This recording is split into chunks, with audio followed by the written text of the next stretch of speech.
Good evening. Happy Wednesday. I hope the week is going well so far. Just wanted to start here at the title screen because I just wanted to show you just how much Forza Horizon 5 is kind of leaning into the whole 10th anniversary stuff.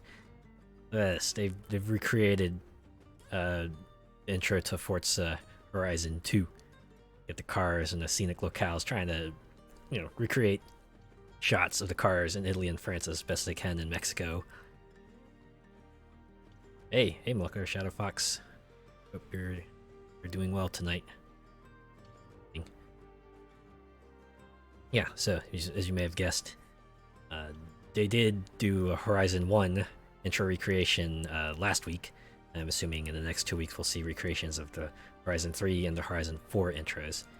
And if you're wondering, because playing in streamer mode, they're playing just the general intro music for Forza Horizon 5. But if you don't have it on, they play the intro music that was in Forza Horizon 2. And they did the same for Horizon 1, for that one too. Porter Robinson's Language was playing for Horizon 1 Recreation. It was really good. They did a good job recreating this. Yes, they sure did. This is actually a pretty good nostalgia hit. Oh man. I remember watching this intro for a bit, like way back when I first played Horizon 2. It's like, we got the people like sitting in the grass and everything. Gotta love that Nocturne song too. Yeah, especially that Nocturne song. It's like the way they cut it, especially in Horizon 2, just felt like the game's just anticipating something amazing about to happen, and of course they would be right. So let's not. We've run through this. Downloaded that. I liked it that much. Yeah, so did I. I actually downloaded the full song too. I actually downloaded like most of the Horizon, the songs they featured in like the Horizon intros, because and most of the ones that they featured in opening sequences as well, because yeah, they were awesome. Really got you in the mood. So in any case, let's just jump.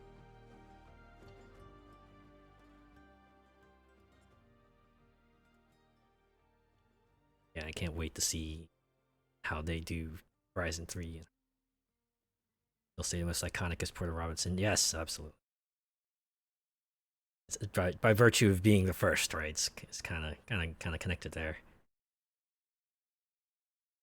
Of course, it helps that the song is great too. Great to listen to on its own. And of course, in honor of Horizon 2, I gotta drive the cover car, get it in there for the intro. Yeah, so I did leave off a few playlist items. I did some of the more mundane things like the playground games and the PR stunt. Horizon 1 had nearly all bangers. Yeah. Oh, that's another fun thing they added.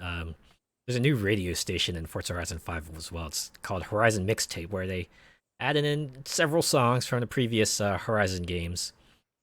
It's like mostly mostly the bass arena synthwave kind of stuff, but they did add other things like Blink 182's Bored to Death and one of the Offspring songs. Yeah, so good to hear Offspring indeed. Granted, it's not too much of one way of like say pop music, but there's a good mix of music from across the series in there. Anyways, I left mostly championships, Horizon Tours, most stuff that involves racing and not like PR stunts. So let's just jump in here and do one of these. We'll start with Hot Hatch Hustle. We'll start with the slow classes and build our way up. And maybe I can show off some of the other 10th anniversary things they've been doing around here. It's actually pretty cool. Kept getting annoyed. I wouldn't play Nocturne while I was racing just in free. Yeah. I think probably just picking what songs that would be best suited for races, I guess. I don't know. It is kind of annoying that you have to unlock like half of the songs for the mixtape radio station. And it seems like if you miss out on the 10th anniversary celebration month, then you're pretty much going to miss out on like 4 songs for the mixtape station entirely. And it's like all of the Horizon intro songs, which, blows. But I guess you still get most of the station, so. That and the new badges. Oh yes, the badges too. Yeah.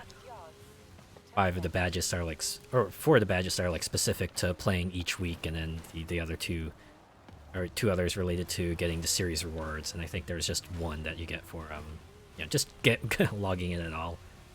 But yeah, I think I have like the 10th anniversary badge equipped right now. But once I get that birthday cake, it's gonna be that one. Man. I don't know what it says that I kind of like the design of the badges. They look like slightly higher res emotes, which I kind of dig. Gotta have cake. Everyone loves cake. Yes, feels super appropriate. Happy 10th birthday, Horizon. Have some cake. Right. Let's have ourselves a hot hatch coast run.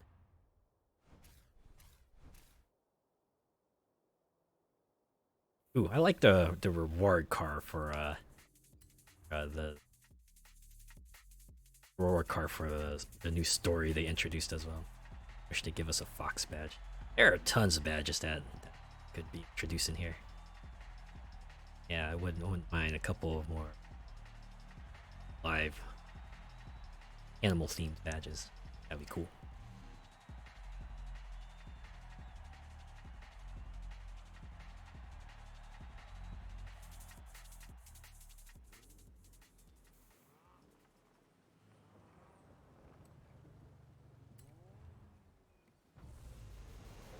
Ooh, they did. This is just a new suggestion session in the forum. Oh, I did read about that, yeah. It was like checking out the articles to see what they were saying about the 10th anniversary celebration. It's like, oh yeah, we put up suggestions as well. Oh, hopefully they'll take some feedback to heart and might see some good stuff come from it. Or another.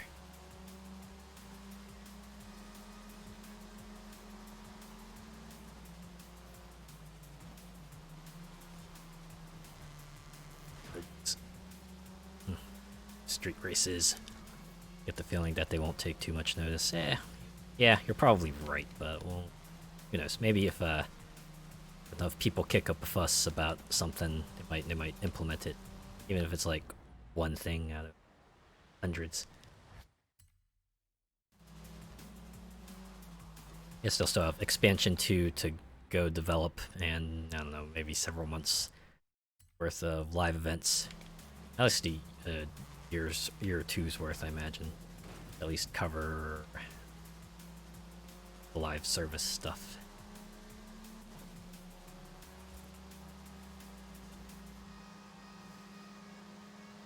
That being said, the 10th anniversary update did add a fair amount of new features. I mean, apart from the the temporary stuff like the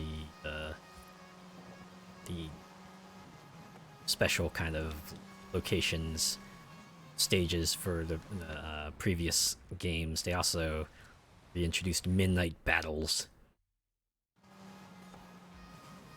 Credit is where it's due. This update has been better than usual. Yeah, it has been. Definitely a bit more substantial than what we usually get. But yeah, midnight battles, they pretty much work the same way they do in Australia. It's like, win 4 street races, you can go challenge a car. If you win, you get the car. That's kind of neat. And they did add a story too, a whole new Horizon story, which kind of it's a big nostalgia trip. It's basically big nostalgia trip. It's like, yeah, they just have you driving through, recreating each Horizon's intro to the best of their ability, and it's fun kind of seeing the way they called back to it. And they even go to the point where it like recreate the cutscenes and everything. You can appreciate the effort. The only thing about those is the prize car choices. I don't know. Well, as long as they're new cars, I'm cool with it. I feel like that's what I do with most of these cars anyway. I kind of just shove them to the garage, and that's where they stay. And if it's not a dupe, then that's where it'll be. Maybe if the challenge says this car is recommended for it, then I might pull it out. But other than that, it's there for collection purposes.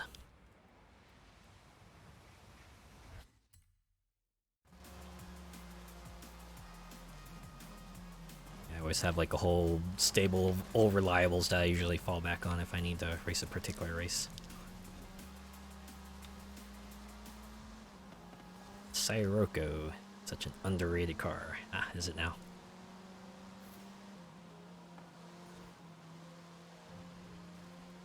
Alright, I think I managed to make it through.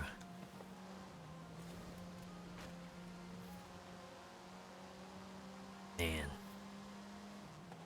Shouldn't have to play streamer mode right now, because, man, wouldn't mind driving on the streets to Blink 182 or The Offspring or maybe one of the other tracks on it.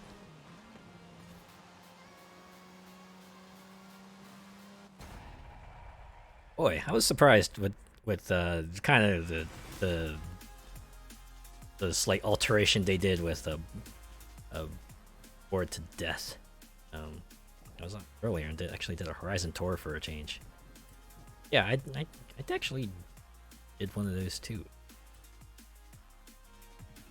It's kind of funny. It's like, unless a challenge calls for it, I usually don't check out all of the extra things. So it's like I won't do like a Horizon Arcade or Eliminator or like a open unless playlist challenges like, yeah, go do it. E-Class Modern Sports Cars, yeah.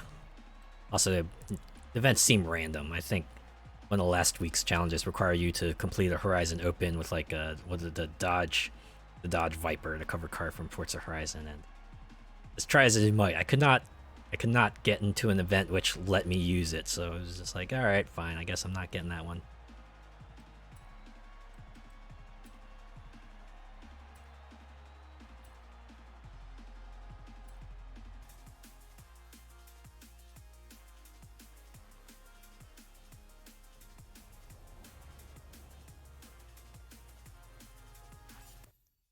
Next, let's get those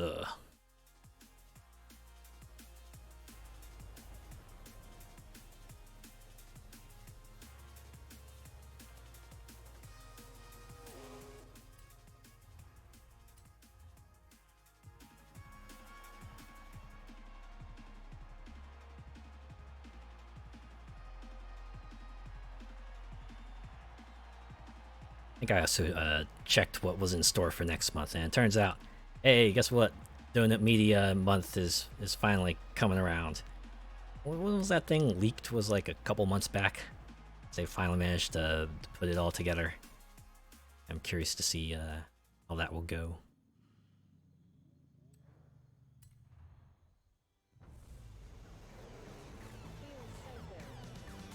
I'd admit, till I read about the leak, that was like, I didn't hear Donut Media before then, but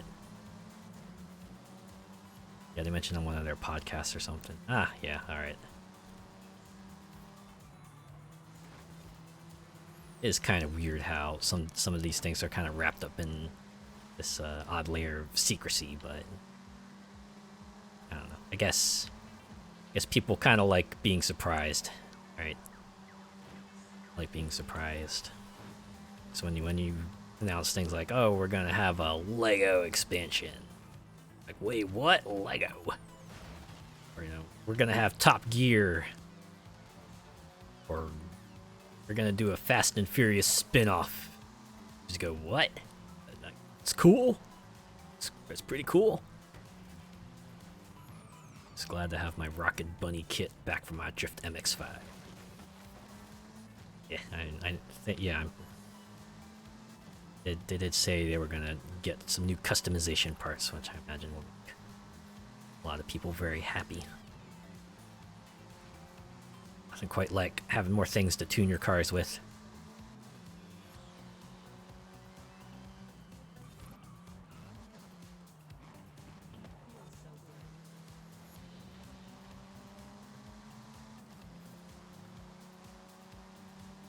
I am kind of astounded with just like how much they call back to kind of the old Horizon games. Like you look through the festival playlist challenges, and they're like sitting there mentioning names that you saw in like previous games, especially the bonus board challenges. Each one usually refer to a person that you were kind of interacting with in that particular Horizon game. So like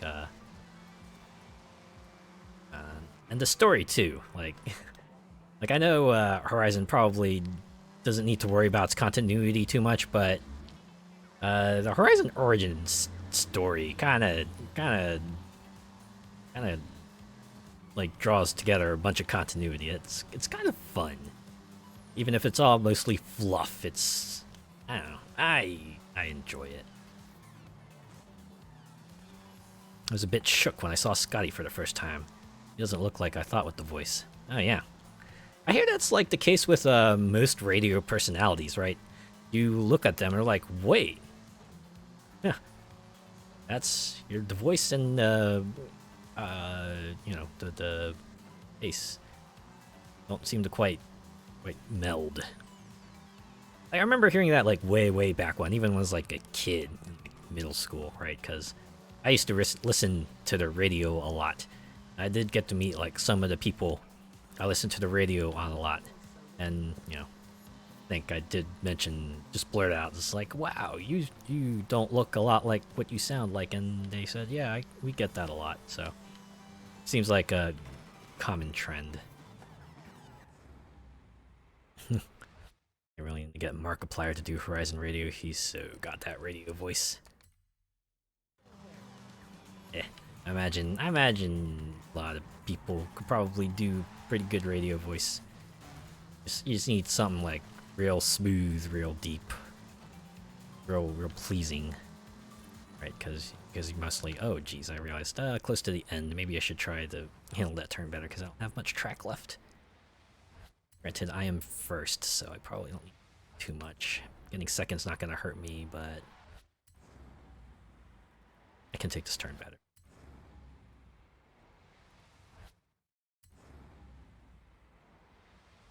There we go. Right here.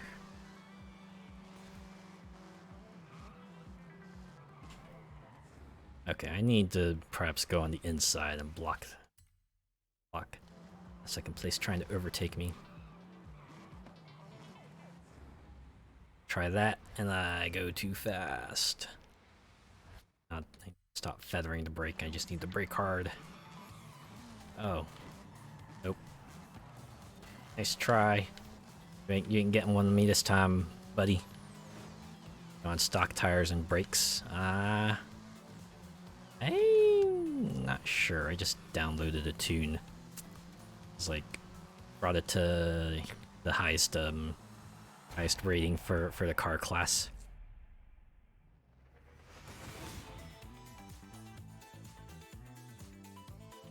In case I managed to outplay second place that time. Yeah, look at my 10th anniversary badge. Look at that. All rainbow colored and everything. Like shiny metal. Someone dipped someone dropped a 10th anniversary medal into an oil puddle, and it came out looking like that.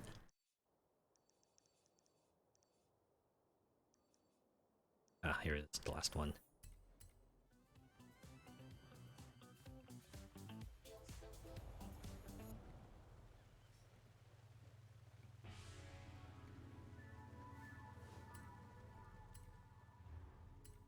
Appropriate. Wetland charge, and it's raining. We'll see if it's raining in the race as well.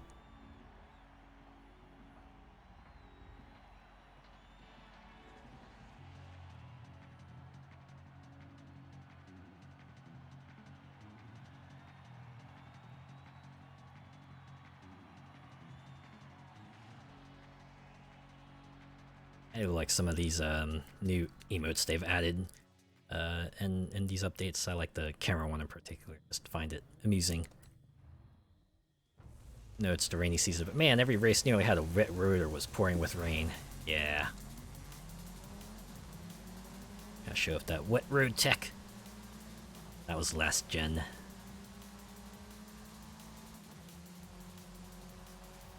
Okay, a bit harder to catch this time, I see. Still got plenty of race remaining to overtake the rest. A little drafting here. Make sure I take my turns well. Go on the inside. Pass on the inside.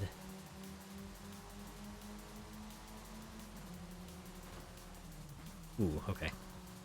Drift a little bit here.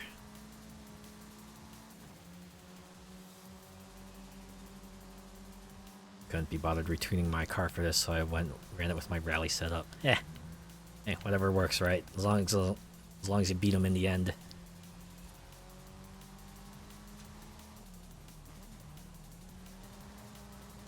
Got that one? Yeah, I got that one. Okay.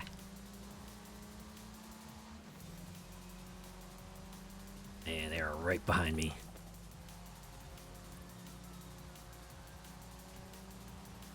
Look at that. Leader leading the pack. Oh no.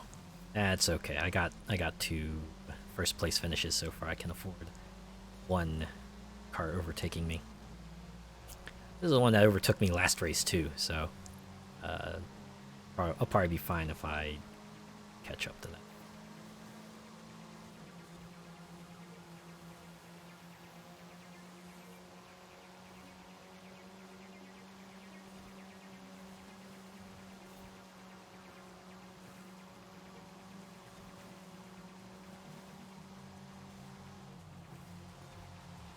Oh man.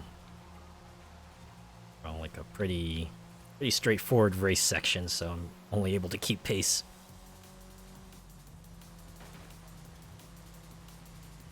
Here we go. Oh. Stuck on the back.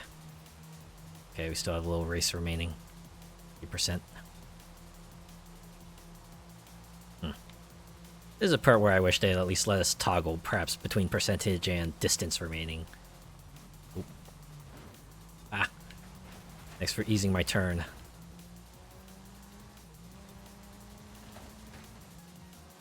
That's not how physics works in real life, but I will gladly abuse it for AI races. That guy in the Horizon Tour is really annoying me with spamming the quit chat thing. Oh, right. The other folks, right. Yeah.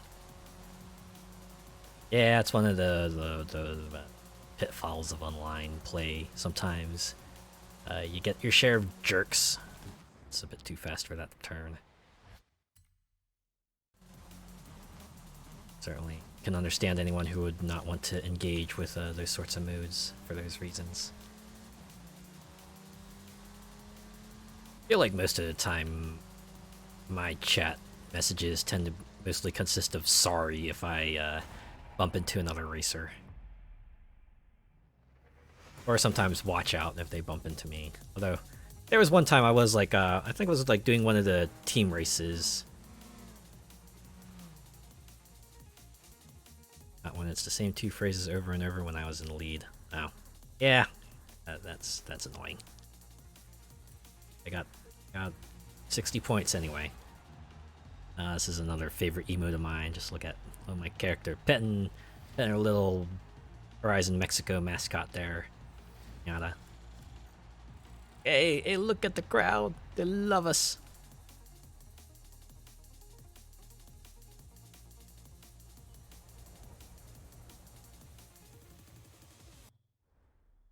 Ooh, I want to show off the Horizon shop too. Yeah, they're just every week they're just offering a new T-shirt that he just kind of screen printed the cover on. STFU quick chat. I'm sure you could find some equivalent in the messages somewhere. They have had some interesting messages as rewards. I saw like I think it was like last month. 2 of the quick chat messages you could earn were like it's one was your winner, reference to the Big Rigs over the road racing game, and the other one that stood out to me was it's Morbin time, right? Because that's still funny, right? Morbius still a thing, right? Kidding, of course. Our classic car. Oh wait, right. It's a Honda. One of these events, I think, awarded us with a. Oh yeah, that's Honda Civic Type R. Yeah, if this is a stock, or drive stock, or you can just drive. You can tune it up. I should do that. And we'll drive stock for one race, and if that proves to be a bit much, I can tune it up quick. think I saw in one of the messages too. They had like a special championship you could race to get like a Subaru, I think it was, or a Honda. Anyways, we're going up to Switchback. I learned this type of road is called a switchback. One that just kind of doubles over itself. Bunch of straight roads coupled with 180-degree turns.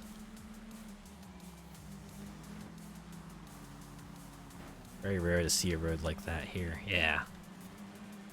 I forget if there were like any in UK and Australia. I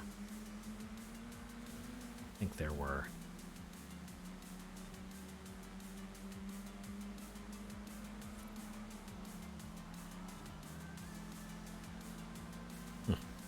Might have been the DLC. I think Fortune Island I read might have had that. I wouldn't be surprised if Blizzard Mountain in 3 had it as well, if I remember correctly.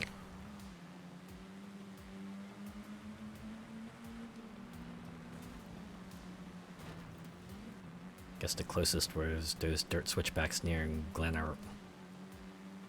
Let's see.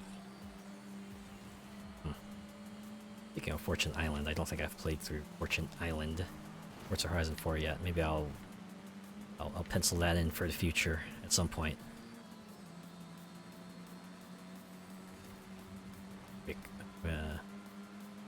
Another throwback back to Forza Horizon 4.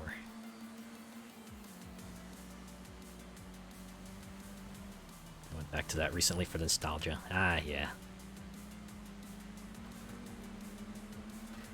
It was nice doing that for the LEGO Speed Champions. Even though I mostly spent it in the LEGO Valley rather than the UK, it was nice just being able to experience the Forza Horizon 4 UI, as weird as that might sound. Going back to those menus. Like, very different menus, right? I was just like, wow. A lot more pop-up like, as opposed to Horizon 5, which is like lots of blocks and oh, right, missed a checkpoint. Whoops.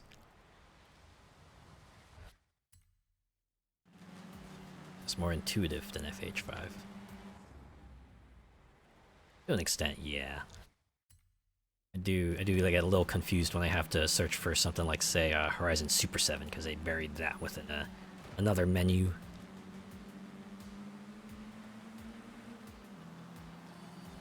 Like, I don't agree with them putting the drone mode under the creative tab. Yeah, I would agree with that. Sometimes the choices don't seem to quite pan out the way they think it might.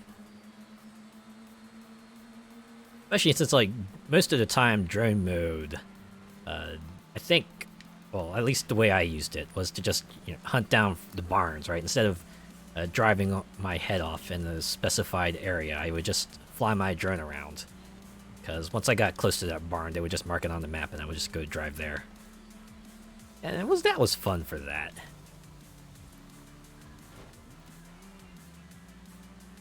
Drone mode might be a little bit more fun if they gave you a bit more range. Feels like the invisible barriers are perhaps a bit too close. Like, you can't fly too high. Anything like that. Alright, second, I'll take it for this one. Same for the barns and to look for some of the bonus sports. Oh yeah, the bonus sports too. That would track. Some of the bonus sports that might be hidden in behind a rock or under a bridge or inside a pipe, something like that. Yeah.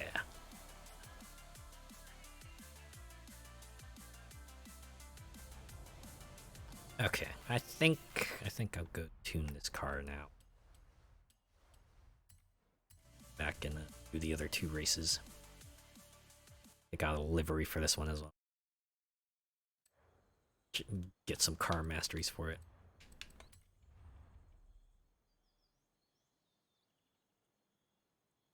Most of the time, my tuning usually just amounts to search tunes, find one that seems appropriate for the event I want to race it in, buy parts. Question mark, question mark, question mark, profit.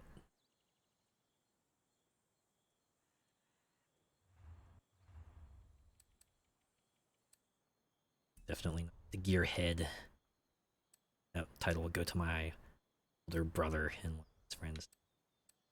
Enjoy the tuning aspect.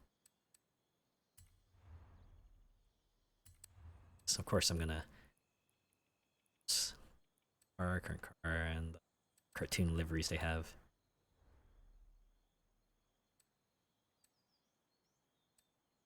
Wait, Hayasaka, yeah, that one. Kaguya-sama for the win.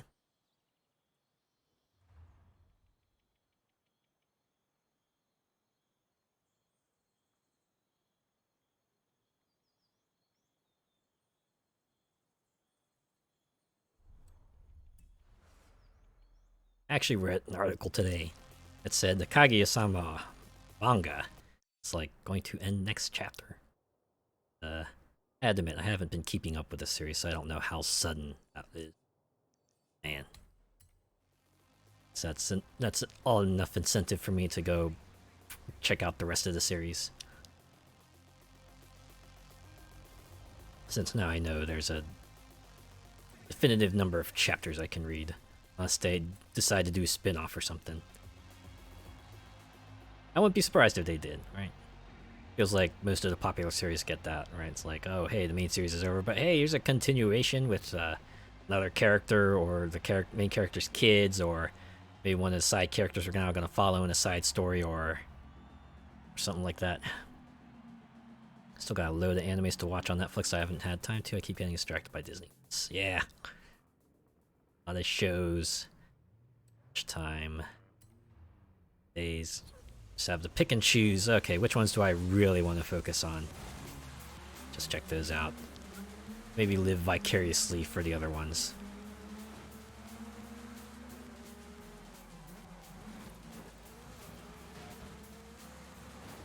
Ooh, okay. Overshot that one.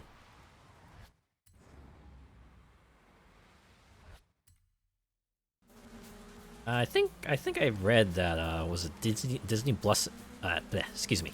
Disney Plus is going to air Bleach? Did I hear that correctly?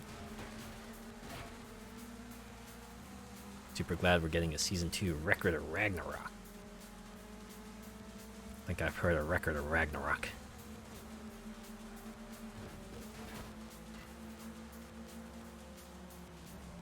That being said, Norse mythology, I'm assuming because of Ragnarok.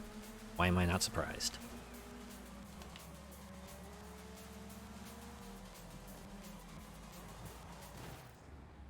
If there's one thing you can expect from Japanese anime and manga, it's Norse mythology parallels. Can expect some reference to Ragnarok or Yggdrasil or Mjolnir or Thor or Odin or things like that. A lot of people have badmouthed it, but I love it. All right, maybe I'll give it a look-see. I know I've enjoyed my fair share of things that perhaps not other people might not look too fondly on. Particularly, one example comes to mind: Neptunia. Like, don't get me wrong, I get it. It's like mostly fluff. It's mostly, it can be fan servicey at times, but I don't know. I guess I could just enjoy the concept of consoles becoming anime girls and just beating the tar out of other video game references and things like that. It's epic seeing the likes of Adam versus Zeus in a bag battle in the Colosseum. Ah, I see. Is it like one of those big, it's like a monster fighting series? It's just like they bring a bunch of mythical figures together to battle. What it sounds like so far. It's like an anime version of Smite, perhaps.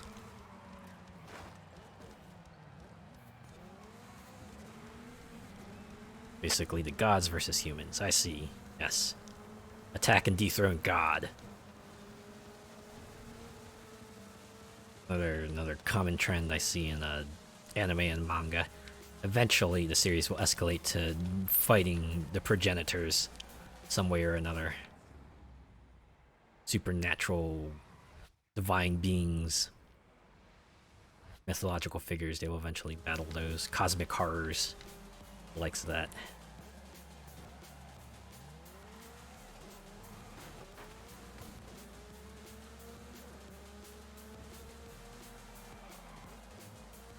Granted, I've seen series outside kind of escalate to that level too. It was especially common in anime manga scene.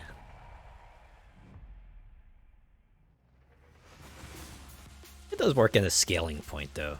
Kind of get that sense of a progression of power from your characters, right? You know, start a series, they're just out here beating up people. By the end, they're fighting cosmic beings that would normally be many times their strength. Hopefully they'll get another greenlight, another season of Bastard Heavy Metal Dark Fantasy. Ooh, I've heard of that series before.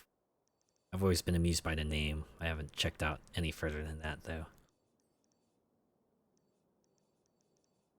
Dang, where was that last flag? I wasn't paying attention to dropped it. Can't be far though. Oh, there it is. Dunas Blanca Sprint.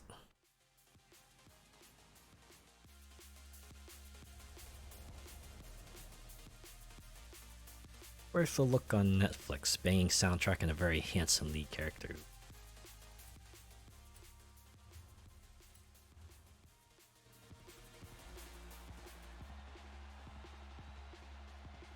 Ooh, I did forget to mention that the races kind of also got a slight overhaul in aesthetics. So like the first week they kind of redid all the flags and the arches and kind of side barriers and everything to look like the ones that you would see in Horizon 1. And this week they kind of redid all of the appearances to kind of look like the things you would see in Horizon 2. Glad to see the wacky inflatable arm flailing tube men. Yeah, I was too. That was a real fun moment. I think oh, they also updated the vent lab with all the props. So yeah, I think they said they added like almost 100 props of items from the previous Horizon games, which, you know, includes the flags and the barriers and the arches and all that good stuff. But they've also added things like the yacht from Horizon 2 and those giant buildings from Surface Paradise and Horizon 3. I'm like, all right, yeah, sure. I already put those in my latest blueprint. Ah, very nice. Yeah, they're like, okay, you wanted an urban environment. All right, here you go. Go make one yourself. Like, okay, sure. I don't know. Part of me hopes they'll still do like an urban expansion, but this is pretty good. That's a pretty good thing to add as well. Can make their own urban maps if they want. Man, I did boot up Horizon 3 on PC some time back. And I remember just driving through Surfer's Paradise and just thinking, oh man, I want these types of races back. Through city blocks with the stores and the lights and the old urban style, just everything to me. Next step would give us custom start points, proper bridges for crossovers, etc. Yeah. That's it. I think they've gotten better at kind of doing event lab highlights. Like some of the ones they've shown the previous weeks have been shockingly cool. Like the degree with which people kind of recreate buildings and give you kind of a sense of what type of buildings they are. Like some racetrack red and white curbs were nice too. Yeah. Like, I remember one of the event labs that was essentially like a race through a parking garage, and I was kind of stunned by how much it resembled a parking garage. They even had that spiral ramp one that you would, like, you know, drive up and down. You could drive up and down that, and that was pretty cool. So yeah, they've gotten better at you know, highlighting cool event lab stuff. Some of them have been really good. Yeah. To the point where it's like, yeah, I'm no longer dreading them. They're actually looking forward to see kind of cool stuff people come up with.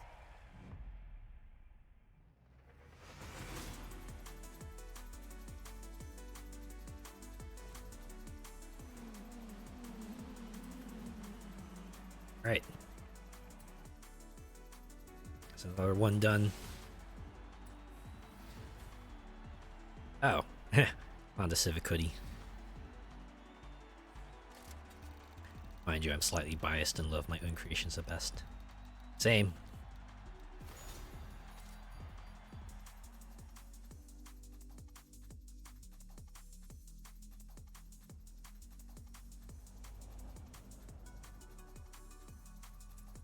Alright, another championship done.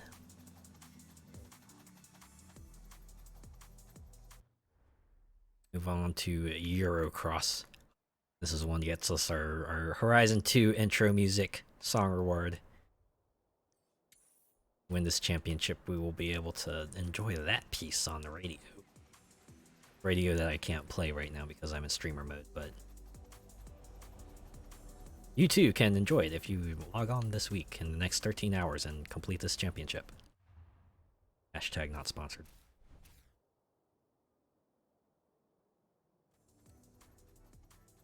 Alright, on an A-class Italian car. I actually had mind go with the Gallardo. I might be biased because this one has the Torador livery on it, and I love Torador. Of course, they put them all around Guanajuato. Yeah.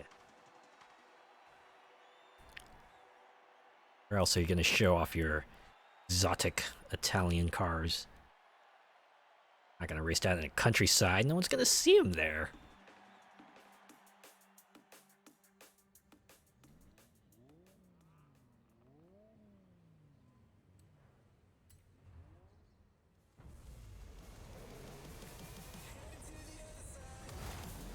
Look at that. They even got a whole crowd coming out here to see the cars, right? They're here to see the cars. I'm sure they're also here to see the racing.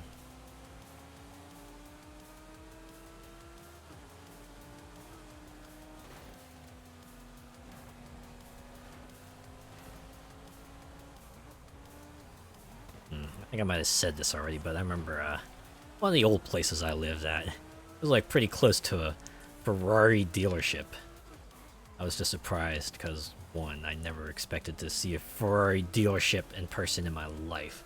And two, the place I was staying at was like a pretty bougie upper upscale kind of place, so it actually makes sense. And it's my trusty Esperado 400 GT for this. I think my game might have crashed. We'll just let this play out. If you hear a really sharp sound, I apologize. Actually, I'm going to turn off the desktop audio real quick. Yeah, we'll see. This is rather unfortunate. But then again, this is like the first time it's crashed in a very long time. I want to say like several months.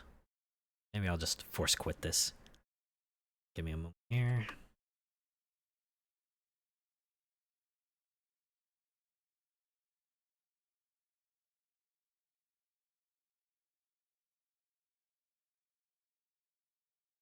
I think they released a hot fix for crashing this week. Unfortunate. Start it back up.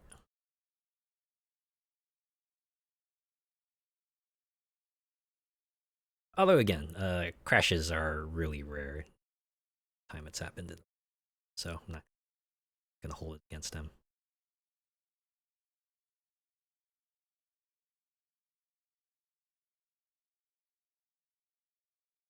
Right side, you do get to see the recreated Horizon 2 intro again.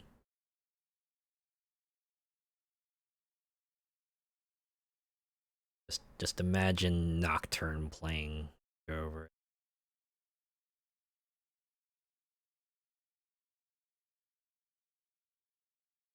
I guess I can be happy it happened very early in the race, so I didn't lose that much.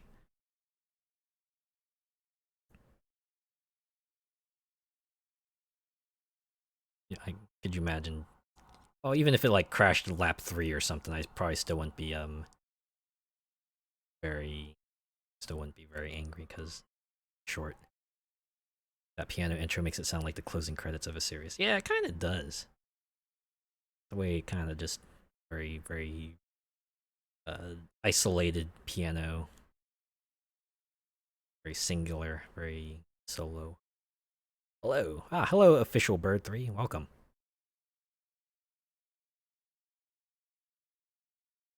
All right, we're gonna try this again.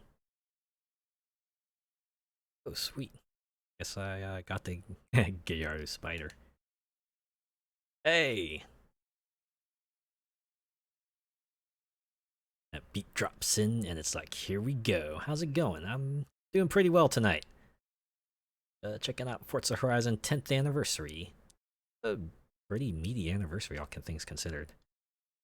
We'll check out that story. Oh wait, dang it. For you tonight. All right. These Guanajuato races go this time around.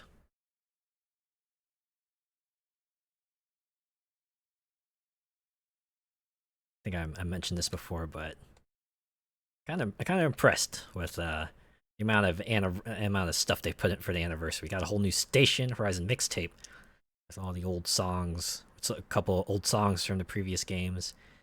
A special stages set up each week. At least they didn't choose the tunnels. Yeah, special stages each week for each of the games, and then they got a whole story that's basically a nostalgia trip for Horizon series, but it's nice. Brought back some of the old cars, like, and even the reward card that they have for the story is pretty cool, right? It's like the Dodge Viper Anniversary Edition. It's not a Forza edition. It's Anniversary. It's just like one of a kind. Might be the only car that we see for a long time that has the Anniversary Edition label on it.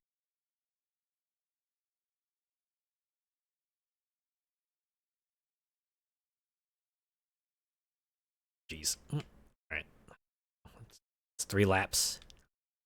Plenty of race to get through here.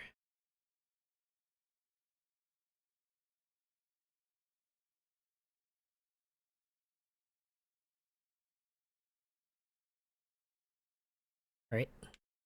Okay. Yeah, I think we got past the crash points, so we might be okay this time.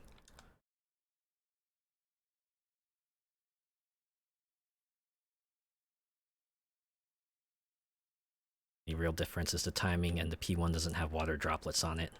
Yeah.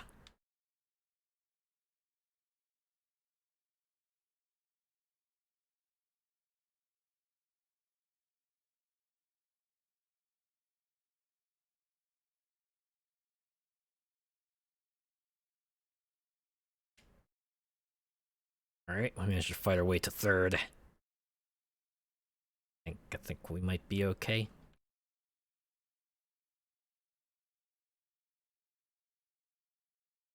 All right. Second.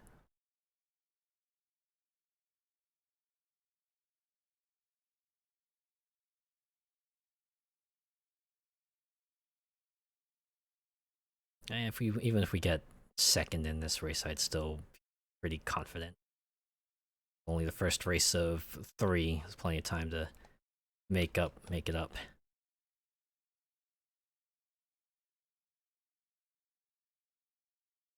Even then, I think if I race consistently, a bit too fast for that turn. Especially so I have nothing to cushion me with.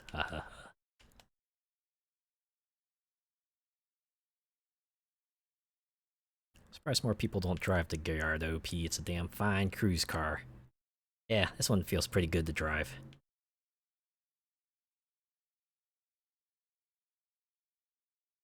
Partially because of the tune, but certainly not finding myself trying to fight the car. At least in this race. Ah, there it is. Just imagine Akihiko's just saying, "I've been waiting for this," as I pass by That racer right there.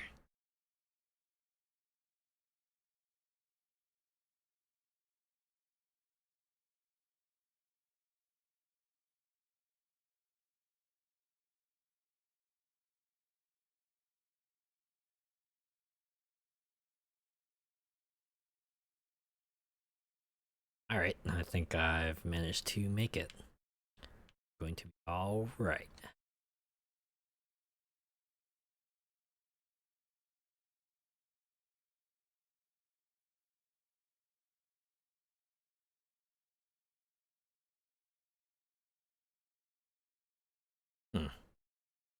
Gotta admit, I do, this track is enjoyable, at least.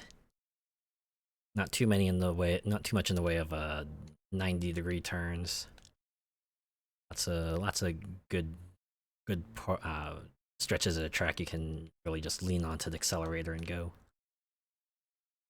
Personally, I'd have made this championship S1 so that there's more variety in cars and how you tune.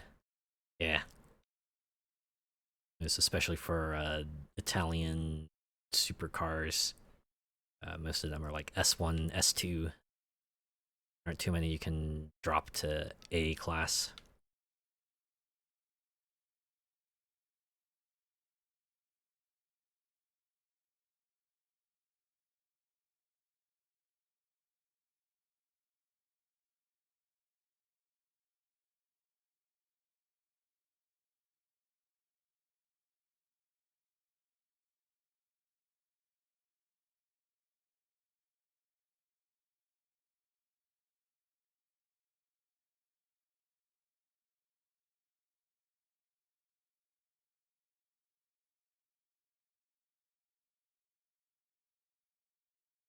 Whee!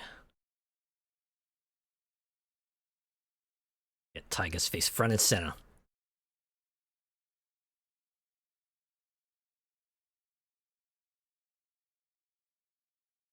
Alright.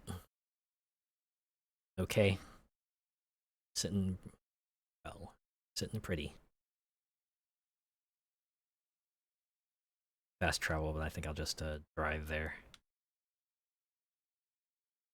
This way.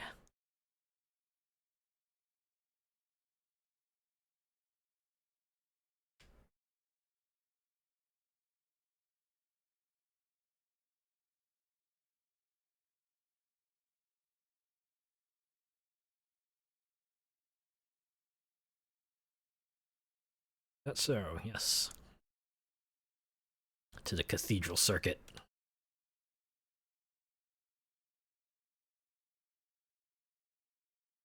Another thing they did for anniversary was that they re-enabled all of the temporary PR events that that they had before, so you can go try to set a record on them again if you want.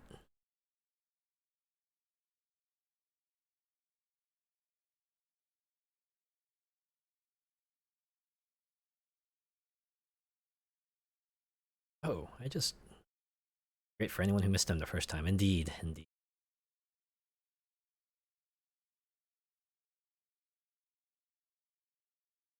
Just realized since the 10th anniversary celebration is going to go straight through Halloween, that probably means Halloween ain't going to happen this year. Forgot what they did for Halloween last year. Remember they redecorated. I think it was the other town. Oh, here's our tunnel race. Race 1, no tunnels. Race 2, lots of tunnels. I guess they had to come in at some point, right?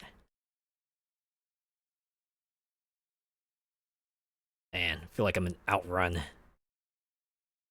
Watching all these pillars just go by me. But the festival site would look so good all Halloween fired up. Yeah, it would.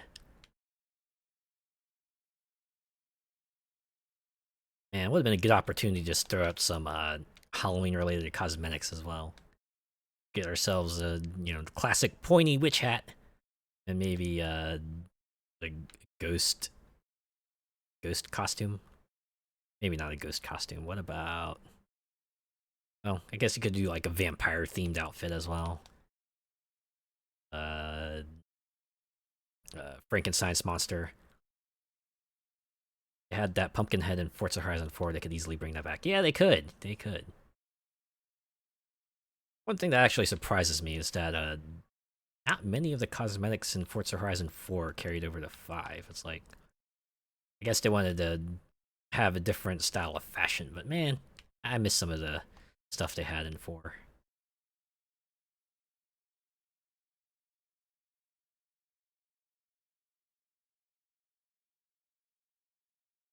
Like, I kind of like the way the dresses and skirts look in this game, but uh, wouldn't mind bringing back the Forza Horizon 4 style skirts as well. Have a little bit more variety in the characters you have, or the ways you can dress them up anyway.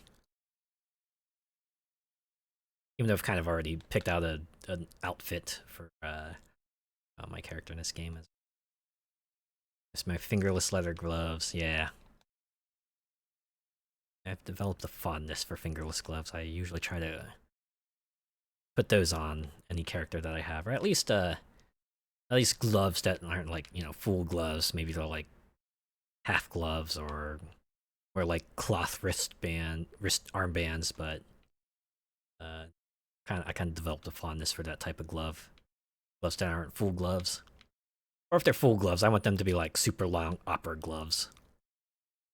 I want them one extreme or the other, not your regular gloves that cover your entire hand. I'm over those now.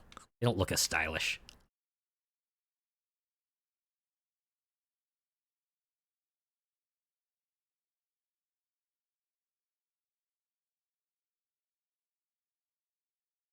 Managed to pull ahead of them finally. Really skimped on the gloves this time. Yeah. Yeah.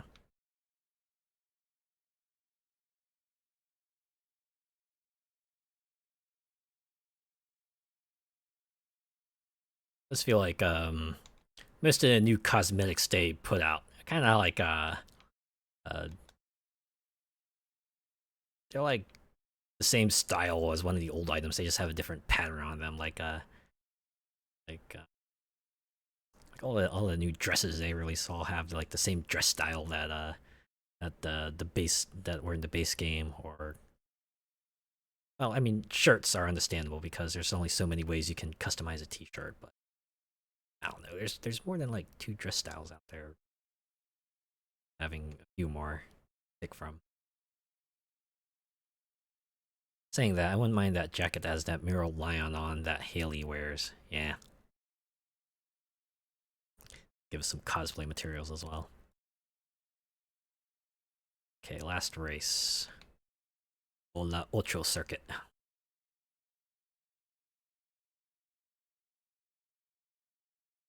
This way? Yeah. Turn right.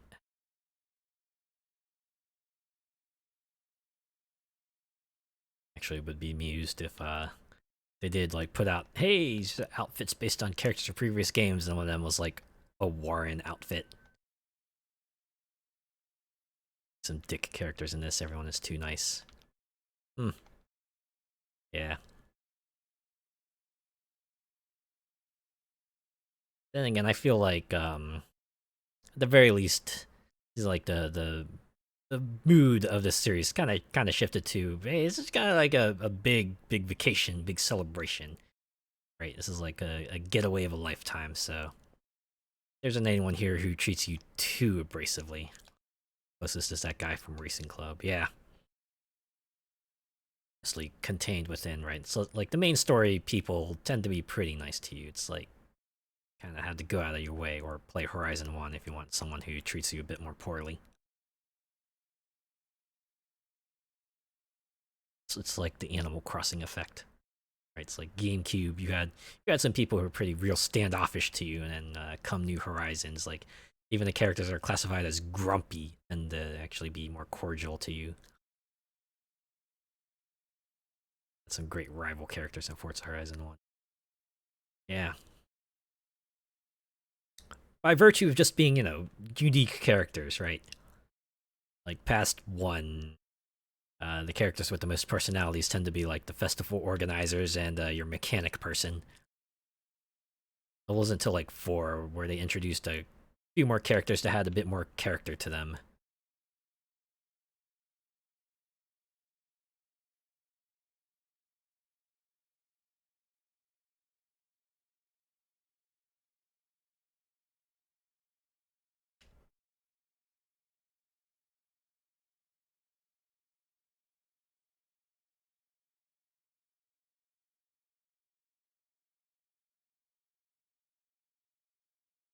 I don't know why I remember Warren so much.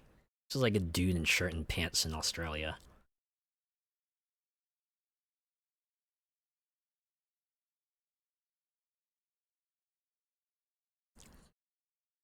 I think maybe it's because of the entrance he made. Kind of just came out crashing in that monster truck. By that I mean like the Monster Energy truck and not an actual monster truck. I thought that was a solid tree. And then the festival director Kira just went, "Hey, you were supposed to fix that up," and was like, "Yeah, I'm just taking it for a test drive." She goes, "Yeah, just make sure you don't scratch it up or anything."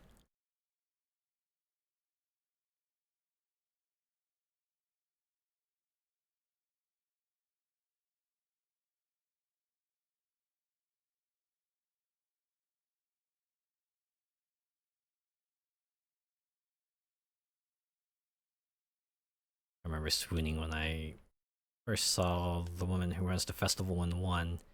She had long brown hair and gives you your passes and stuff. Yeah, I remember that too. Like right after you got in at 10 passes remaining, you got in like right under the nose. Just walks up right to the window. It's like, "Yeah, you made it. Here's your pass. Here's an earpiece. Have fun."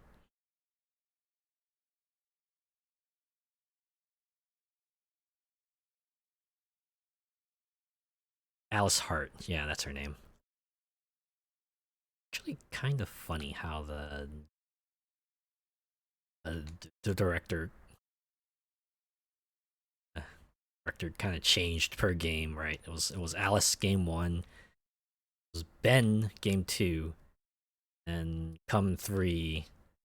I guess technically you were the director, the boss, as everyone called you, but Kira was kind of your contact person, and then in 4, Kira became the director, Horizon UK, and then no game audio. Oh, snap!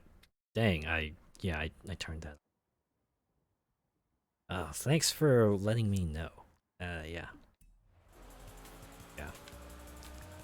I turned it off while it was crashing, and the off chance, really horrible sound goes through. Thankfully, that did not happen, but yes, thanks for letting me know. Appreciate it.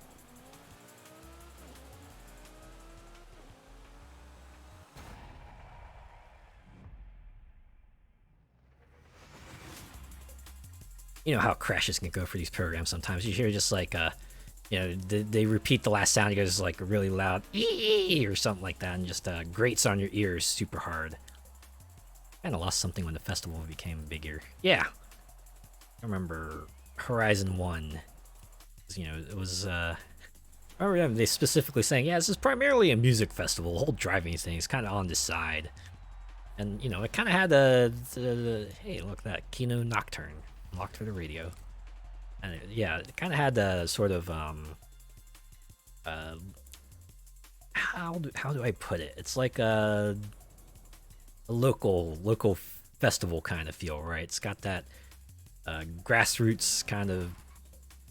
Everyone's just kind of out in random location, a remote area, just funning around, and then Horizon 2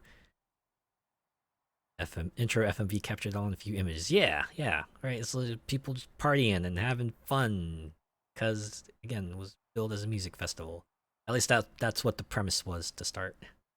And then Horizon 2 became a super professional looking thing, right? Everything had a more sleek look to it. It felt a lot more organized, right? Even the intro, right? All the cars kind of came out on a giant ship. That's not something that would have happened in Horizon 1, because had a more intimate feel. First festival had a great setup with that fun fair with the big rides. Yeah, there was all that too, right? gave it the sense that yeah, it was more than just driving cars and stuff, and they kind of shook off that pretense for the later games. Cross country racing Horizon Open Custom. All right, it's time to lose badly. We've been racing against computers for all this time, but now we're gonna race against humans with far more skill than I.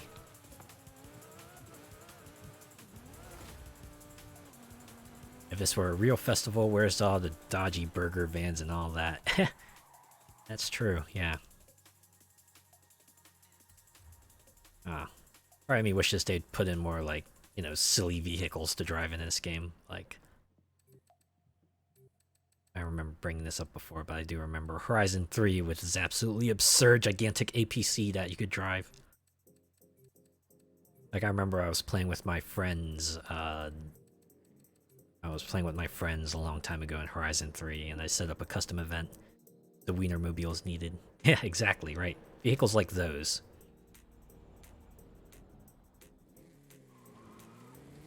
But yeah, I remember picking the giant APC, and it was like, alright, set up a race, everyone can jump in here. And then, as they got in, people were like, all my friends were like, oh my god, what is this car? And we all got into the race, and we all just had fun, just rolling down the streets at very, very slow speed. We're all just laughing. Because it's a vehicle that you normally wouldn't have in a regular race, but it's just super fun to drive at least once. I guess it would be the same deal with, say, the Warthog or the Final Fantasy 15 car or Cyberpunk car. I think this game needs more crossover cars. I mean, it's always nice to have the mainstay Warthog, but wouldn't mind seeing other vehicles. Doesn't necessarily need to be Final Fantasy 15 or Cyberpunk. They could give us something like the Gears of War car, or I don't know. Maybe something from Crackdown. Could easily give us the parade float and the Hot Wheels monster truck for free. Yeah, things like that. Mind driving the monster truck. And the parade float, they actually, I think that was like one of the special festival playlist events they had. Like a playlist remix. You actually were in a race with other parade floats, so wouldn't mind that, yeah.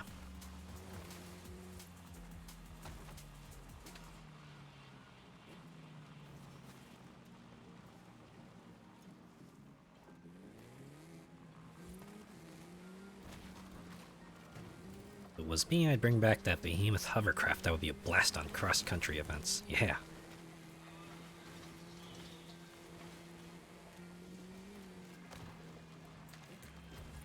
Wouldn't mind seeing bikes either, but maybe that would be a bit too immersion breaking.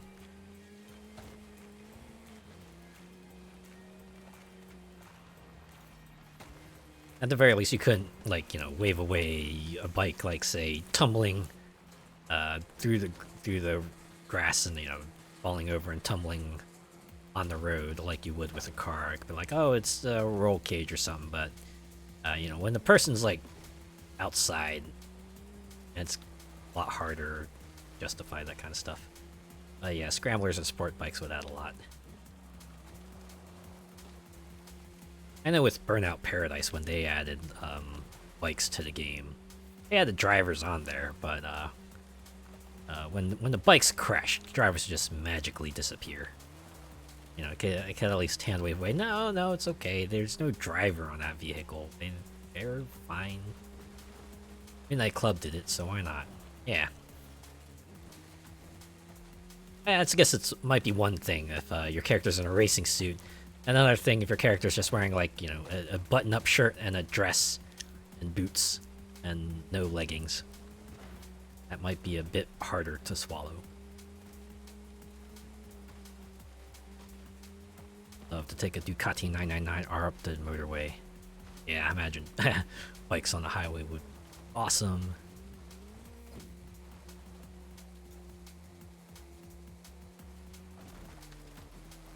cruise around on a chopper. I feel like after a certain point, it's like less Horizon and more just like, hey, here's an open world and a bunch of vehicles. But yeah, I feel like at that point they'll probably just make a new series entirely, or maybe spin it off as something else, right? Not Forza Horizon, but like Forza something else.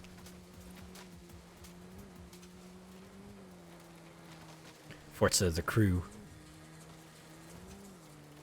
Pretty much turn into Motorstorm at that point. Yeah, it would. Diddy Kong Racing Forza Edition. Yeah, we're just waiting for the event to progress here.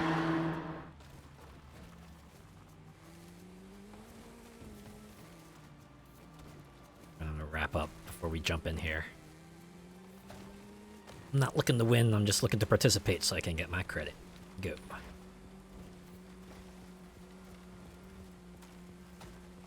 It'll be funny if I just jumped in at like the last race and then they have me picking up an entirely new vehicle for the next series. Alright, 3 of 3 laps. I think we're almost there. Oh well, we can at least have some fun building up skill score in the wild.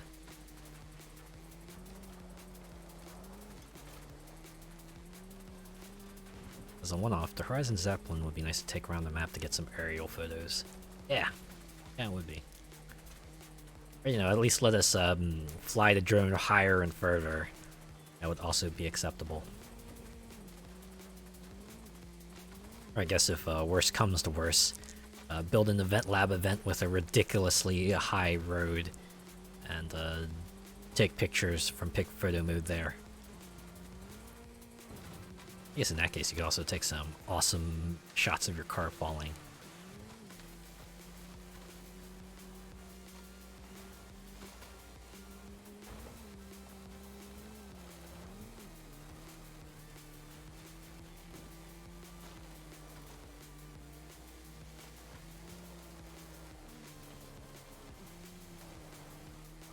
Come to think of it, I'd like to see an aircraft graveyard. They have a room with all that desert to put one in. Yeah, they do actually. That's one of the things I liked about Horizon 3. It's like even with its a big open areas, they put some interesting features in there. Like I remember the oil rig. That was a pretty cool arena to drive around in.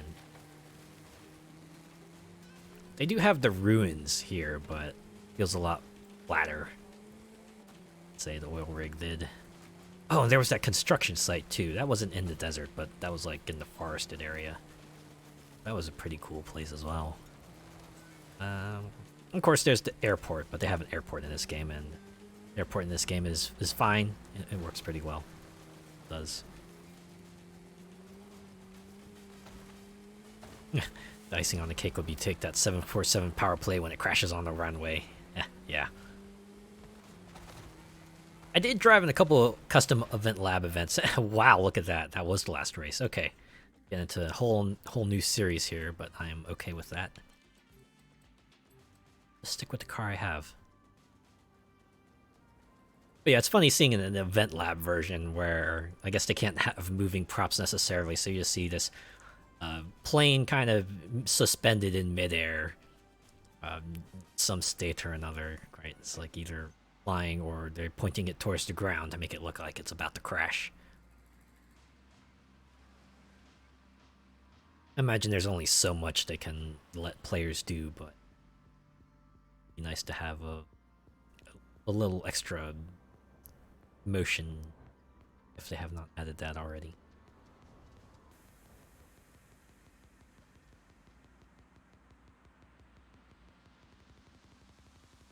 Like, man, if they did that with the limitations on tech and stuff, yeah, but it would be nice to have animated props. Yeah. Imagine all sorts of crazy Mario Kart style tracks that would pop up if it would let you do that. For the amount of triggers you could do, right? You drive past a certain point and just like stuff rearranges itself, and oh man. I imagine the truly creative folk would have a field day if they could have like animated props. Oh wow, this is a pretty straightforward cross-country sprint. That means I'm sure everyone else has could be implemented with the custom rules. Yeah, yeah. I've seen some rules do that where the one in particular they highlighted. I think you had to find like 5 boxes and smash them around the map, and there were like parts you had to get to upgrade your car. And once you did that, your car would have enough power to like jump this ramp and reach the finish line. That was a pretty cool map, all things considered. Nice use of triggers and everything.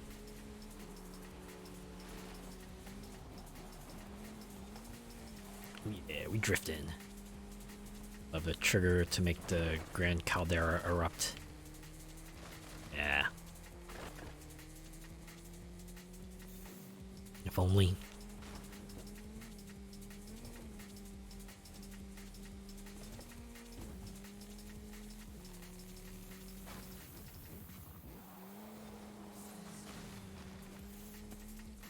Yeah, the lava pool only appears during that one Horizon story. And even then, outrun the lava flow. Ooh, that would be exciting.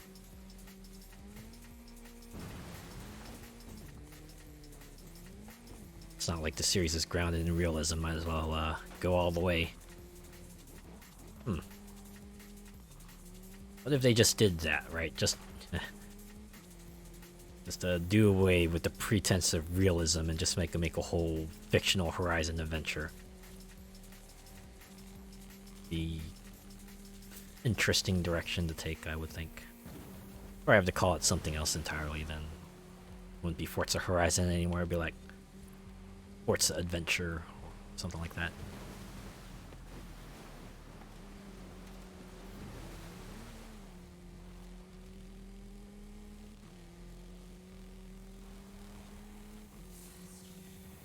I think I might have mentioned this already, but they have set the series in fictional places that could easily gone that route. Yeah, they could have.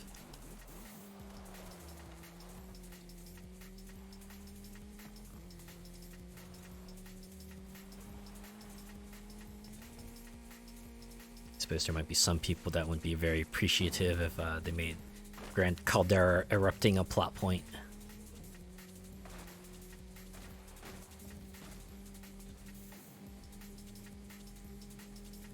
I guess I'll make it to the finish. That's worth something, right?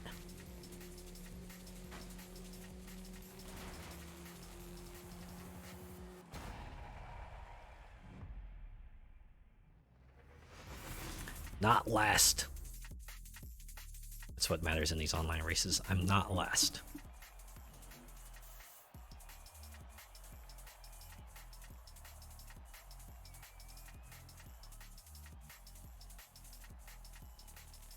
I think I mentioned this already, but I kind of wanted to see them do like a Blur style take on Forza. Like do a Forza Rumble Mario Kart style spin-off.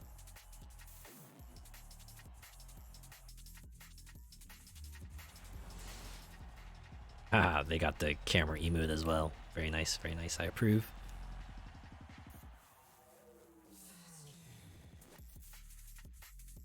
I want to take a picture of all your disappointed faces. Alright, take a picture of all my adoring fans.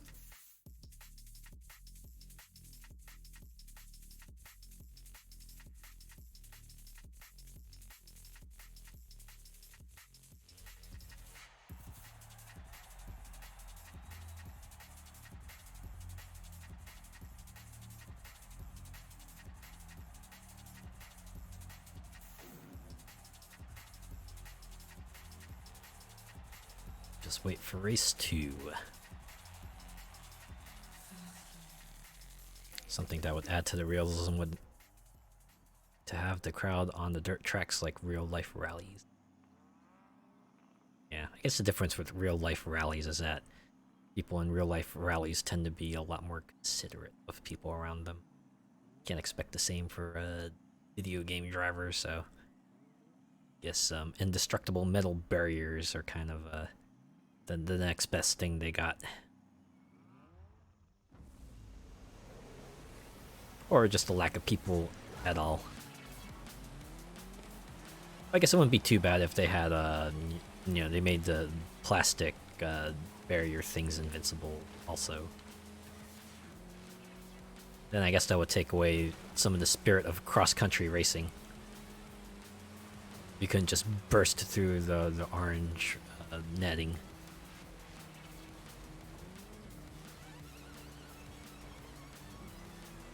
You imagine if that were the case, people might try to wall ride it instead of the way it is now, where if you go too fast, you just break through it and end up messing up real bad.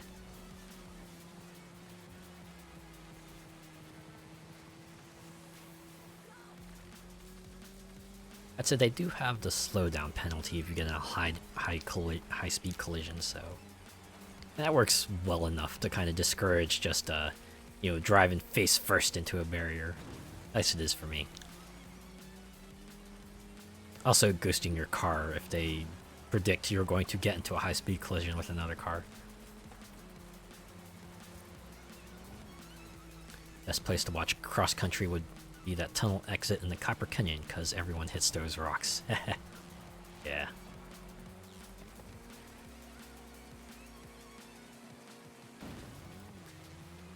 Man, person jumped further than I did.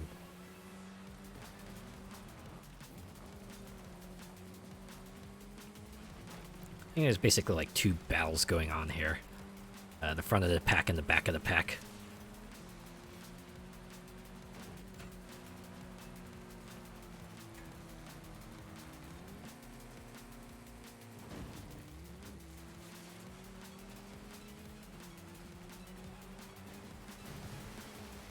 Better shock absorbers would help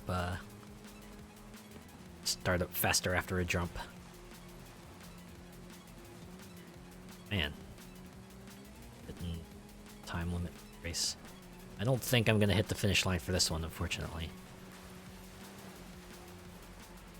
Okay, I just might have underestimated myself. 10 seconds to spare, not bad.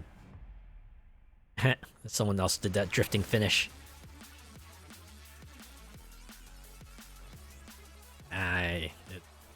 I love the slow-mo finish because you're brave using that alumni craft.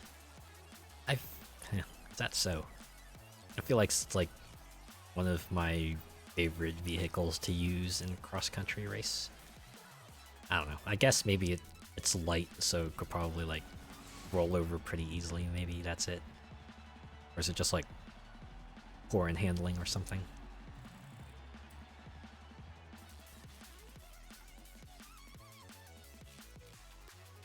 Okay, so we got one more, and then we'll get our Horizon Tour credit. Can handle it better than me. I tend to steer clear of the buggies. Oh, man. Okay.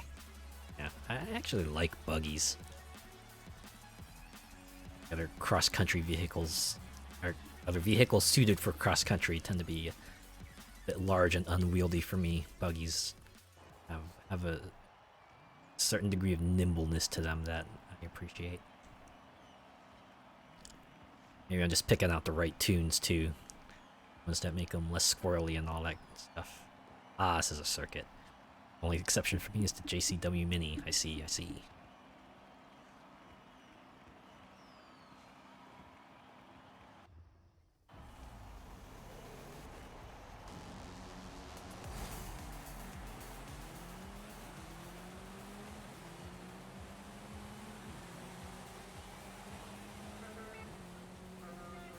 Yeah, someone else has the Doom horn.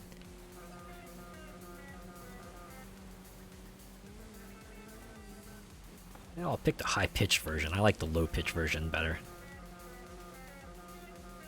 Then again, that's only because it reminds me a lot of Doom 2016 and that intro to kind of Mick Gordon just incorporates the E1M1 theme into the opening sequence of Doom 2016, and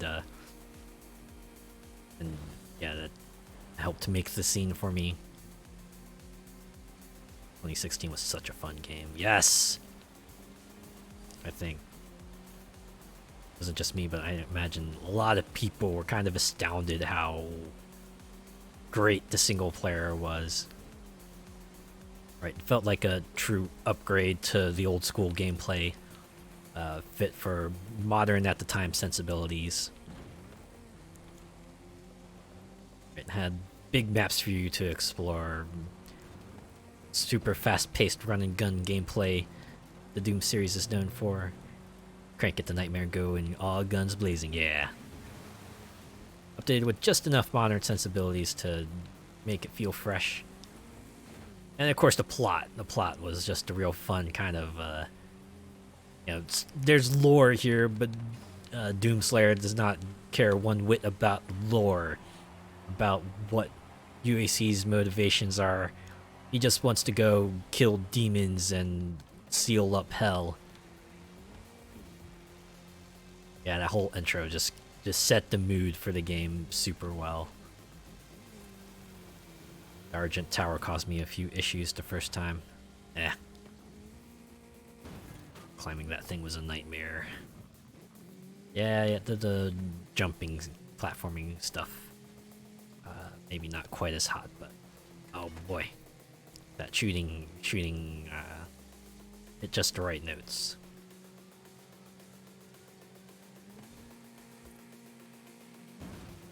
And the glory kills too, right? Completely fits the style of the series and pretty smart way of, you know, helping you keep in the fight. Because like glory kill, get some health back. That's basically the way you restore health without having to rely on, say, you know, hiding behind a cover and waiting for it to regenerate normally. Kind of sad that the big boy Cyber Demon was only in it once. Yeah, on the bright side, it at least got to be a proper menace, right? It was a proper ass boss. So if I'm remembering correctly. Oh wait, no, sorry, that was the Spider Mastermind I was thinking of, actually.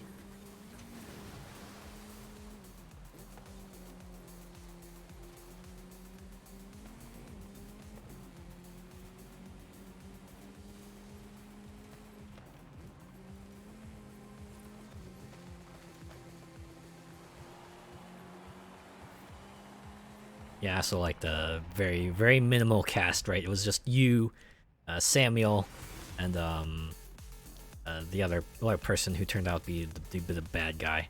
Eternal just throws you into the deep end. That was, yeah, that was kind of a disappointment, right? Like Doom 2016 kind of ends on an interesting hook, and Eternal kind of skips like a lot of the steps. Right, they never quite explain why you suddenly have this floating space base, or, you know, how you got back from wherever Samuel teleported you away from to. Kind of just glossed over the premise, like, oh snap, demons have invaded Earth. Yeah, that's it. And kind of put you in the middle of completing a. Felt like you were entering like Act 2 of a game, and yeah, I feel like kind of your progress they threw you into was quite earned. It was like they were channeling Tomb Raider with the wall climbing and stuff. Yeah, there was that too. That part I didn't mind too much because that was at least separate from the combat zones, but yeah.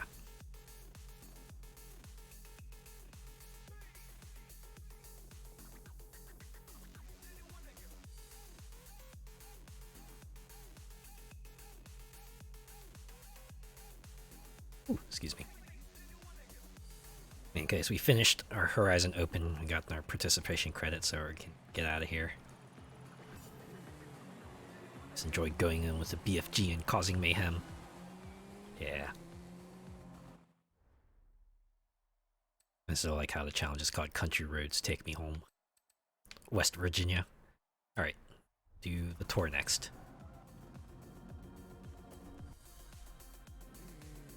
Ooh, S1 cars. Fun.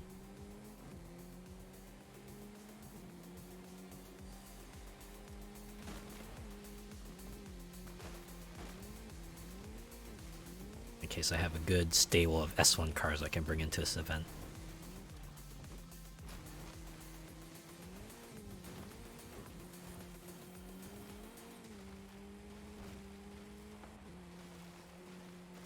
That's the other thing they did with Eternals. Like, they really require you to utilize your entire arsenal, right? But with enemies having very specific weaknesses and all your weapons having very low ammo, even if you got like all the ammo upgrades. It was the kind of game where if you could like switch weapons quickly to kind of deal with like the rapidly changing situations, you would probably do well. But if you were the type of person who kind of, yeah, those arachnotrons caused a lot of trouble. Yeah, they did. That's kind of the first sign of things, right? And then they escalated things further, right? It's like, okay, now you gotta remember you can chuck bombs inside of cacodemons to stun them, so you can finish them off. Or if a marauder shows up, take care of them ASAP. Do not waver with them even once, because they're going to wreck you otherwise. Lamborghini. Going to the Aventador SVJ. Then when I saw people play like the Eternal DLC, they introduced even more enemies that required you to like even use like different types of weapons and mods, right? There was like that rolling demon where the rapid fire shotgun really came in handy, or that spirit that practically required you to use your plasma beam gun mod. Well, like I could see where they were doing. I can appreciate it, at least encouraging you to use your entire arsenal, but I felt like Doom 2016 kind of had the perfect mix of franticness and kind of encouragement of using all your weapons. Like, if you could, they didn't require you to use them. 2016 was more so you could still, like, you know, get through fights using one or two weapons. I felt like that was just enough complexity for me.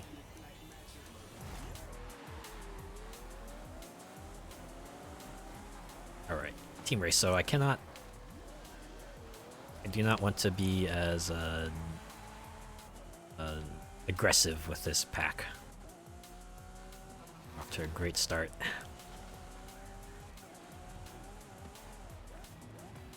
Alright, well, I at least caught up with the back, so I can at least contribute a little bit of score.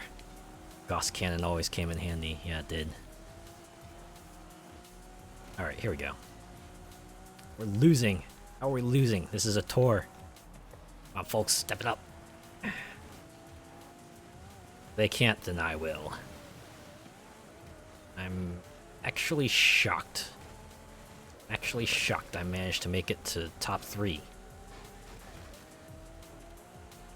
Okay, well, even if oh, I see one of them's already dropped. All right, I think we're okay now.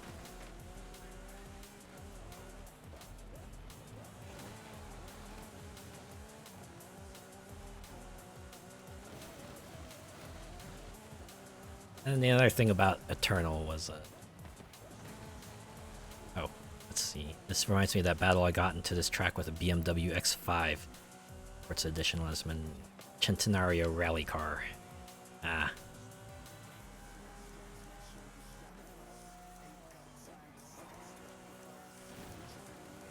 Kind of funny. Even though this is like a dirt race. Tearing it up with my supercar here.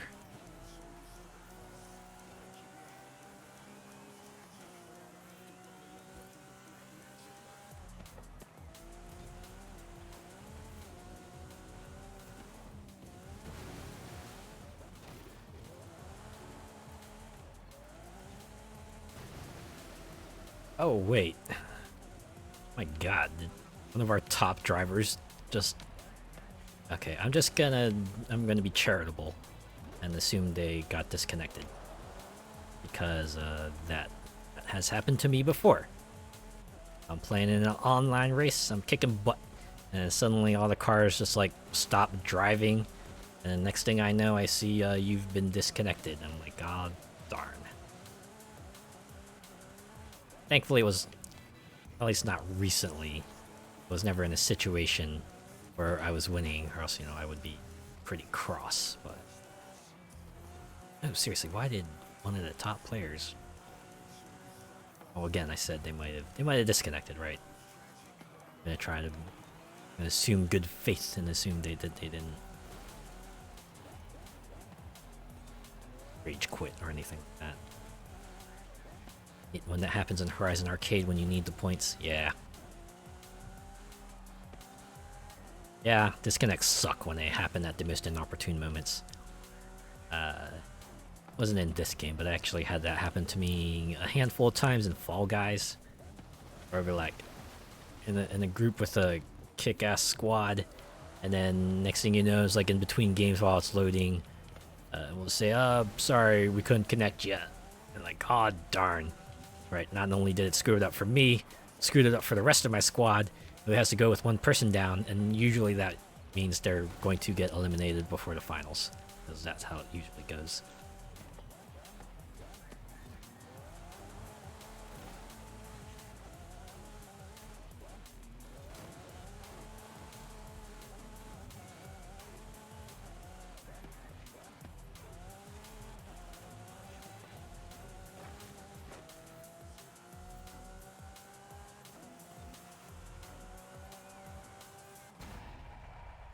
Actually surprised with how much I've gotten back into Fall Guys.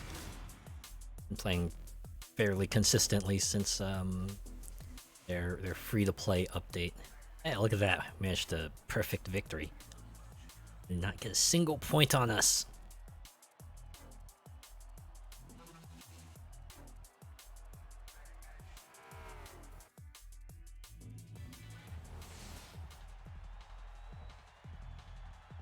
Yeah, I get to be on the podium with everyone. Realize how wide those berthing hips are on the SVJ until you see it from the front. Yeah.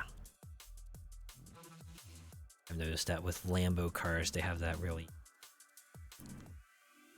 sort of angular curve, wide look to them.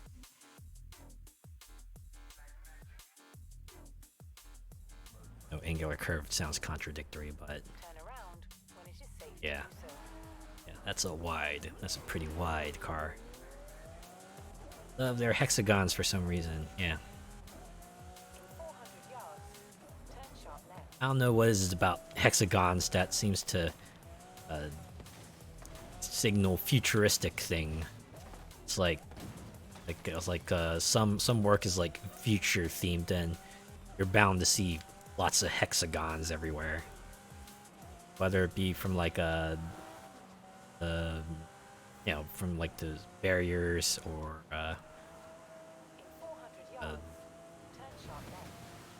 patterns on people's clothing, or even like the technical interfaces. It's all hexagons.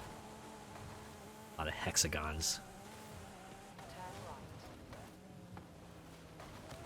I don't know what it is about hexagons that seems to have a very futury look to it, but it does.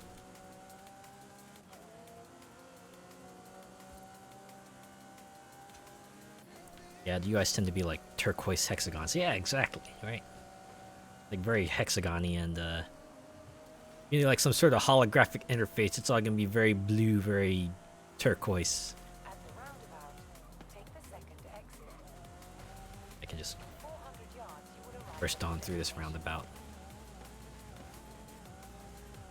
That was one of the things that always amused me about Horizon 3. That that map seemed to be rife with roundabouts. At the very least, the routes I would take always seemed to take me through the roundabouts. I would very frequently hear, after the third, take the third left through the roundabout. I've noticed they tend to go blue for future, red for evil, and green for aliens. They do, yeah. I mean, red for evil is kind of a universal signal, but yeah, green tends to be associated with like alien tech, if not with good guys. Yeah, something about green. right? When you put like a neon green, especially if it's like a dim neon green, it gives a very eerie feel to things.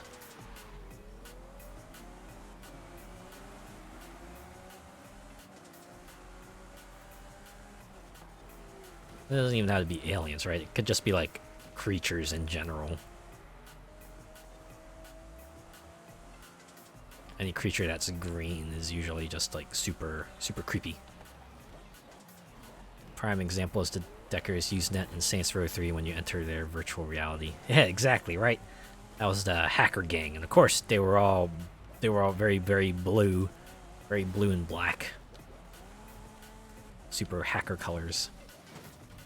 And yeah, their virtual space also very blue. It's like Tron.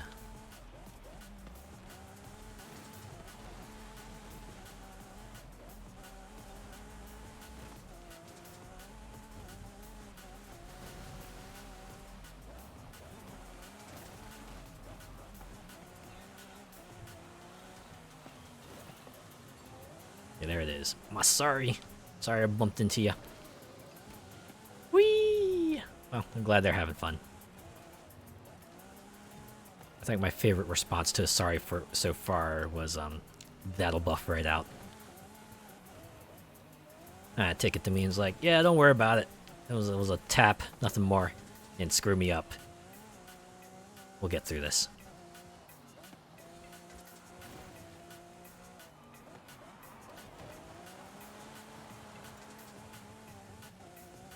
Yeah, since we're top 3, this is a team race. I'm not too particularly concerned with trying to overtake. Right, it's just about winning the race. Like even if I were to like majorly screw up here, we'd still be ahead. Have to battle when you're with decent folk who won't ram you. Yeah.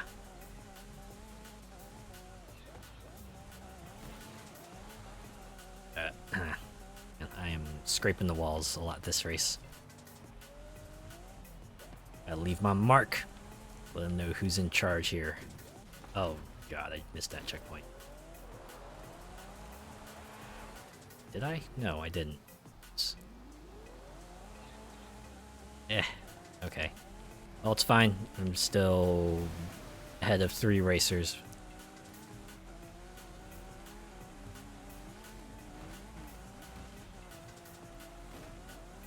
Two racers.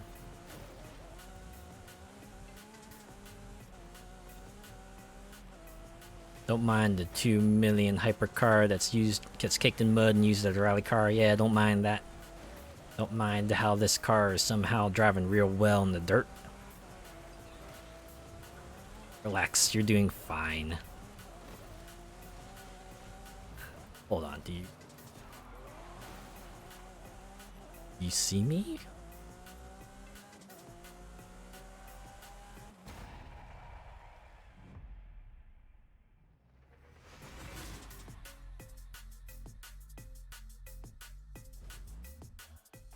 I mean, and I wasn't too particularly concerned. Even though I like completely screwed up, we still would have been ahead. Still would have been 1250 to 1200. It would have been 1250 to 600. See that message? I always get the feeling that they're being sarcastic. Oh, you know what? Could be right. Right about that.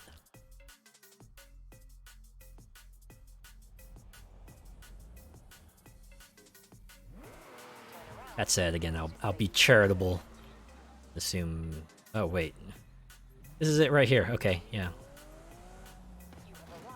That's funny. Didn't have to drive very far. I think that might be the shortest trip I've ever done in a tour in Horizon 5. Real convenient. I'll give them that. So yeah, reminds me of Hearthstone. Yeah. Never seen the start point there before. I know, right? It's convenient. But yeah, sarcastic messages. Reminds me a lot of Hearthstone. people would just sarcastically put out "well played" when when you screw things up.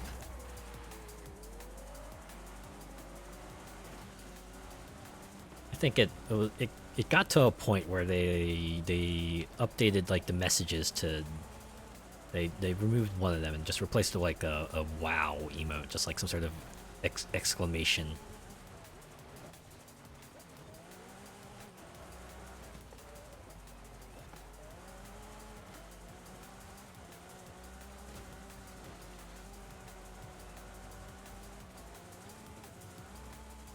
You know, the always classic Overwatch GG easy was so prevalent,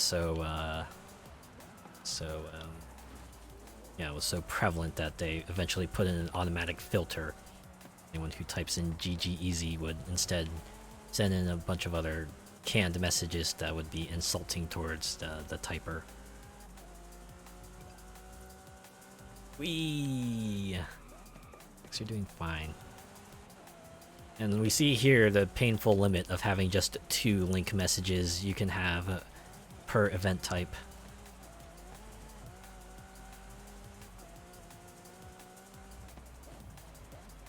When the only things you can say are "we relax, you're doing fine," or "coming through and look out."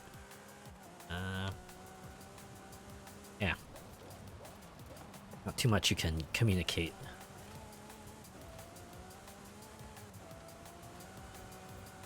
At this point, I'm half tempted to just replace one of them in each of the types to just "it's Morbin time." Spam that ad nauseum.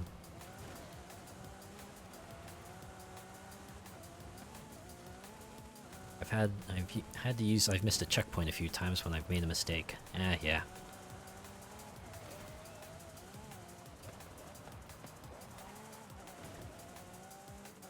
That would probably be an actually useful one to put in for a link message, yeah.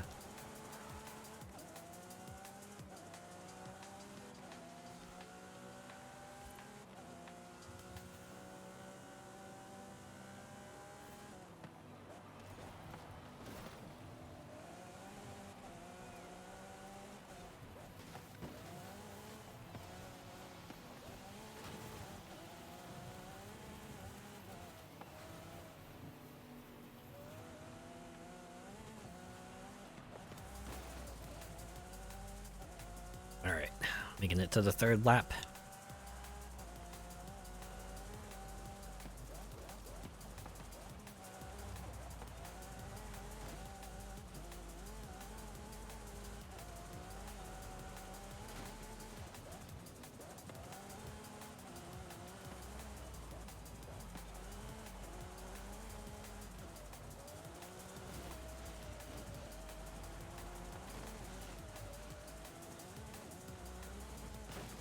Easier for when you're in a convoy to be in a Discord call, so you don't have to rely on the chat thingy. Oh yeah, absolutely. I did play Horizon 5 with my friends a few times. We would all be in that Discord call. Not really communicating for serious or anything like that, but yeah, we'd usually let each other know, "Oh man, I missed a checkpoint, dang it."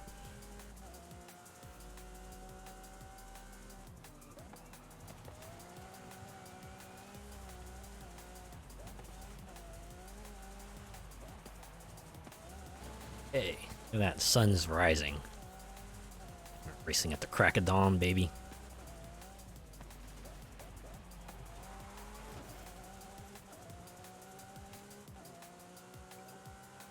Wee.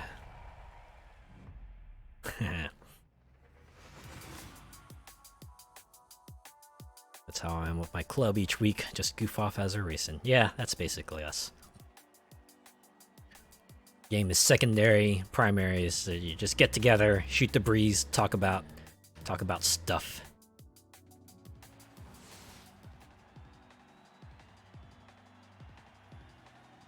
Like most of our gaming sessions usually boil down to. Most of the time we're there to chat. Gaming is kind of secondary, unless it's Overwatch. Then pretty much all in on that.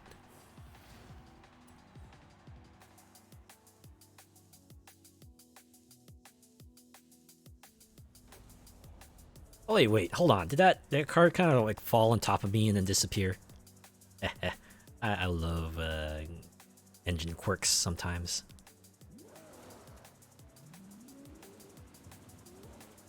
All right, that's a tour accomplished.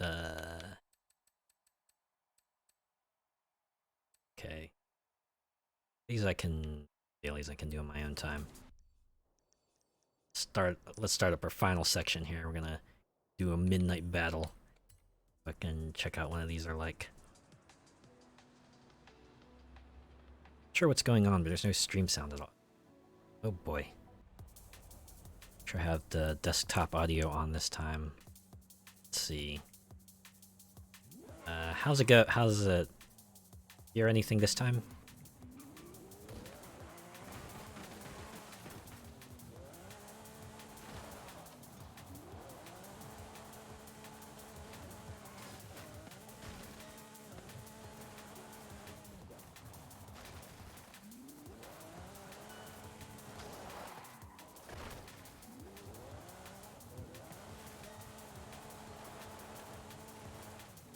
I'm gonna try pulling this up on another device real quick. What's going on?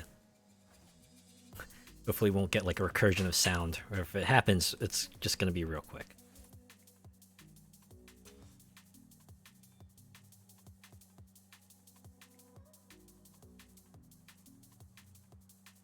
Because yeah, I definitely don't want to start the last part without audio, because it's kind of where we want audio the most. Oh, okay, it's back. All right, had to shut the tab and reopen a new one.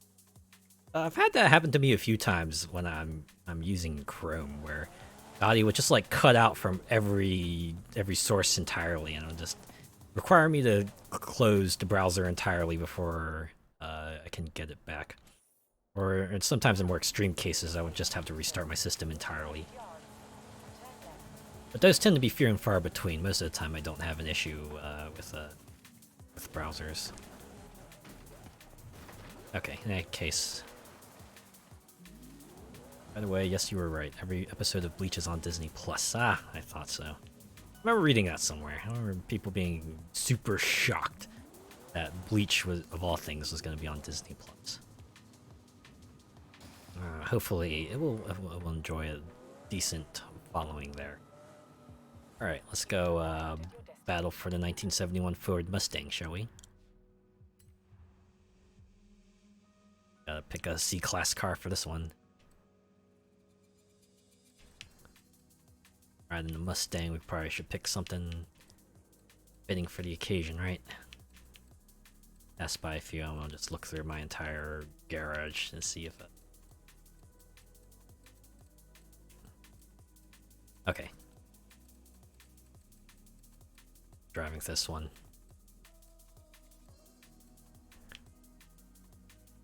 GNX 1987 Buick.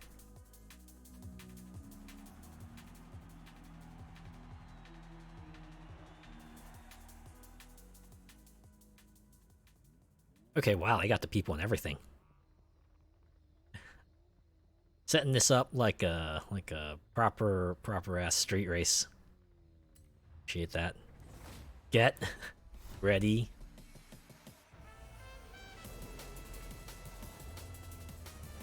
Go. The only thing they were missing is the person in the middle counting us down. But I do enjoy that more unique intro. Also, the blue smoke for the checkpoints at least let us know, yeah, this is a different thing. Use the boss 302 to get 2 accolades at once, save a lot of time. Ah. Let's see.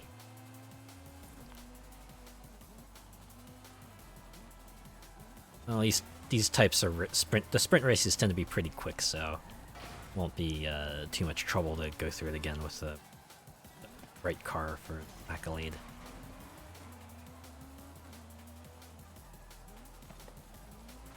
And admittedly, if the accolade doesn't really give anything except points, then I'm probably one of them is win with a stock car. I see. Yeah, but if they don't give anything other than points, I'm probably not too concerned about it. I got more than enough. really only swing back around for it if they offered like a car or phrase or an emote or something like that.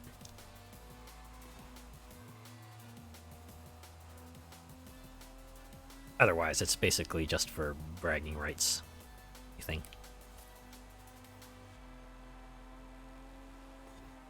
Saw them and I was like, I have to have them all. Yeah, I do know that feeling, at least. I can understand that feeling. Right? It's like, yeah, you kind of want that. You want to fill that entire screen. You want to tick off every box in the checklist.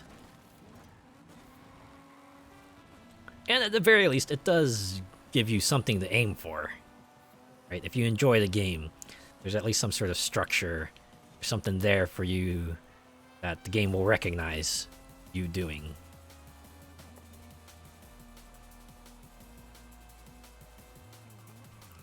And admittedly, there are some useful things you can get in the accolades, like cars and emotes and stuff. Still working on the creative one with paints and liveries. Those are super hard to complete. Yeah.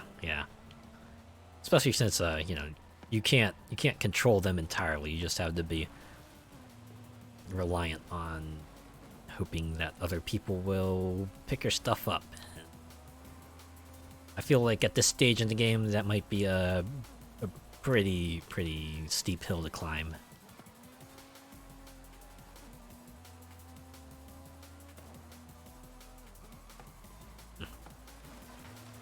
I do like the route this course takes. It's kind of takes you to the outskirts of town. Bit of a scenic route we're going here.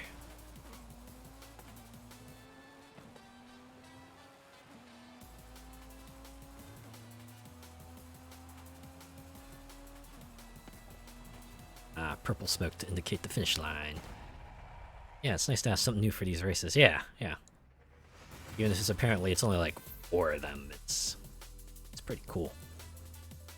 And they do give you cars for it too.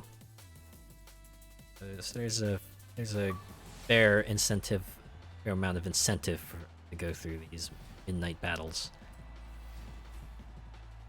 Yeah. Mach 1 is mine.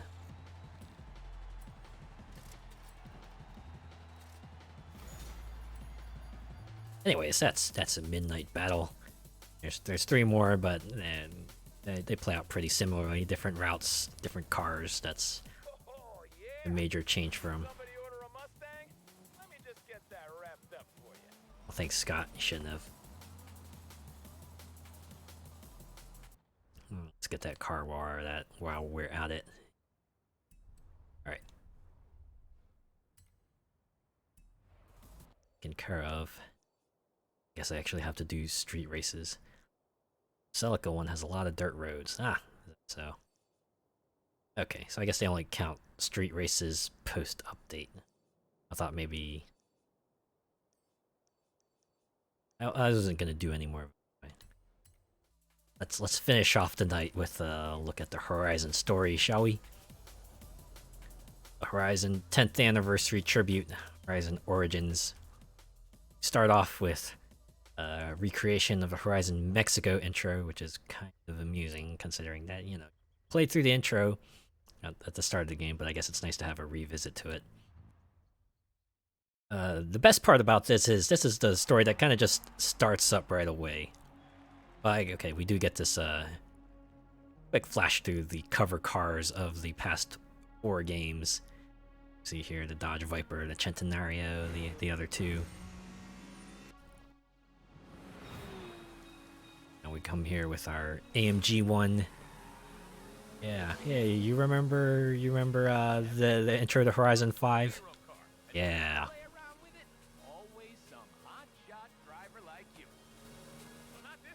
The story is way more fun than Rami's racing history. Yeah. Yeah, it was. If it just for the nostalgia factor.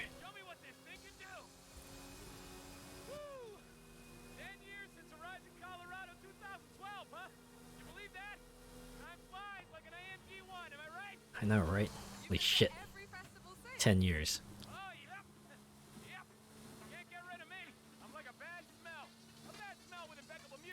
Huh. AMG was a Forza edition with the paint, then switches to regular when you drive it. Oh, is that so? Eh, I didn't notice that. It's kind of funny. Also, I think I read somewhere, Scott Tyler is like the only character who's appeared in all 5 Horizon games. I think he kind of works as a DJ for like most of them. It finally gets a starring role in this one. Rather amusing.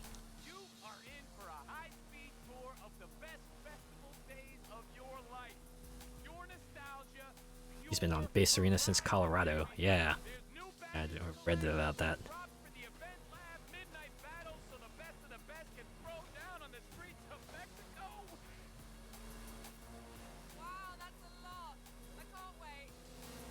Yeah.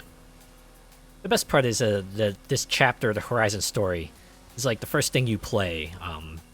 If you play post update, right? They just kind of throw you into this right away, which I thought was a nice touch. Kind of let you know, yeah, it's 10th anniversary, baby. We're going in. We're going in hard. I don't think I'm gonna hit the 3-star target. That's okay. Right, and we got this part here, driving past the cars. You can just imagine that plane flying overhead. Damn hard to get 3 stars on this one. Yeah, I thought so. I didn't even get close to it. I'm 5 seconds off. I have to get real good at my cornering if I want even a shot at this. Oh yeah, hey, Darius Flint. Wow, that's a name I haven't heard for a very long time. I love that cliffhanger too. What, Darius Flint? You want to find out more? Go play Chapter 2. Doesn't help that the AMG is nerfed for this. Yeah! It does feel like they kind of stuck us with like a stock AMG 1, as opposed to like the intro. It felt like that AMG 1 was better tuned. Right? It felt like you were more in control. This one you could slide out if you're a bit too careless. Anyways, it drives like it's in highway mode. Yeah. Always, this is my favorite part, Horizon Colorado. This is the one where they kind of put the most work into just recreating the intro as best they could. And I kind of appreciate that, right? So who is this Darius guy? It's just Darius. Yeah. Champion of Horizon Colorado 2012. He does not play well with others. When I say does not play well, I mean, well, he basically cheats. You're gonna have to cut corners, because Darius will. Where you just take your time getting to your car when it's a race to the festival. Yeah. Look at that, they even got the inside the car shot. You turn in your head, seeing this car pass by you. Can just imagine sun is shining every day, just playing in the background. Dun, dun, dun, dun, dun, dun, dun, dun, dun, dun, dun, dun.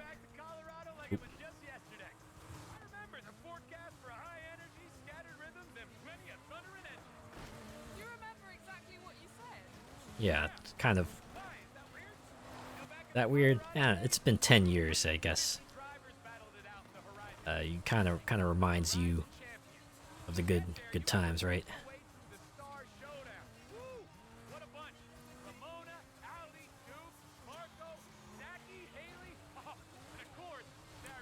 Yeah, all those people. Never quite met again. Look at that, Flint. Netsky, great song, yeah.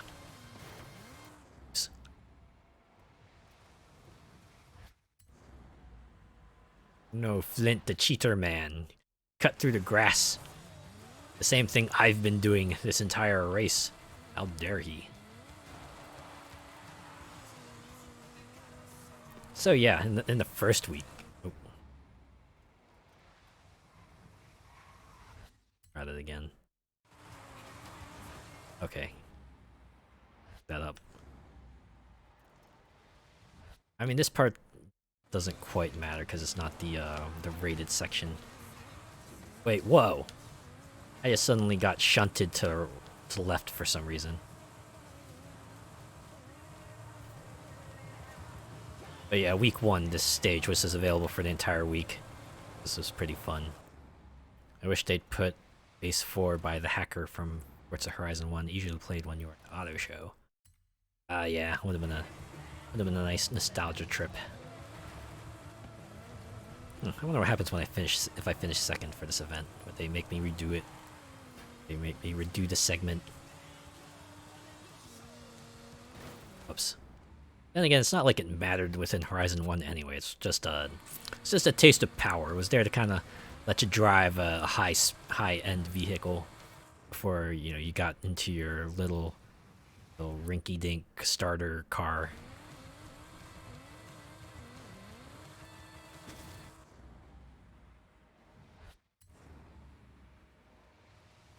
They say about cheaters, they never prosper.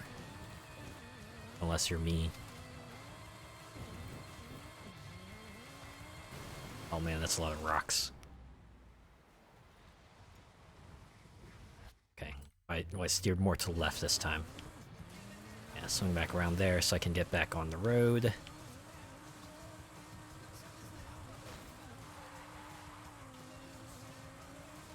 Went way ahead of me. And again, I'm driving. Oh.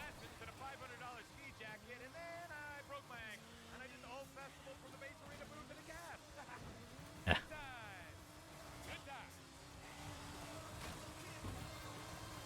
I wonder if they only brought back the 599XX because of the story chapter. Maybe they did. Maybe they did.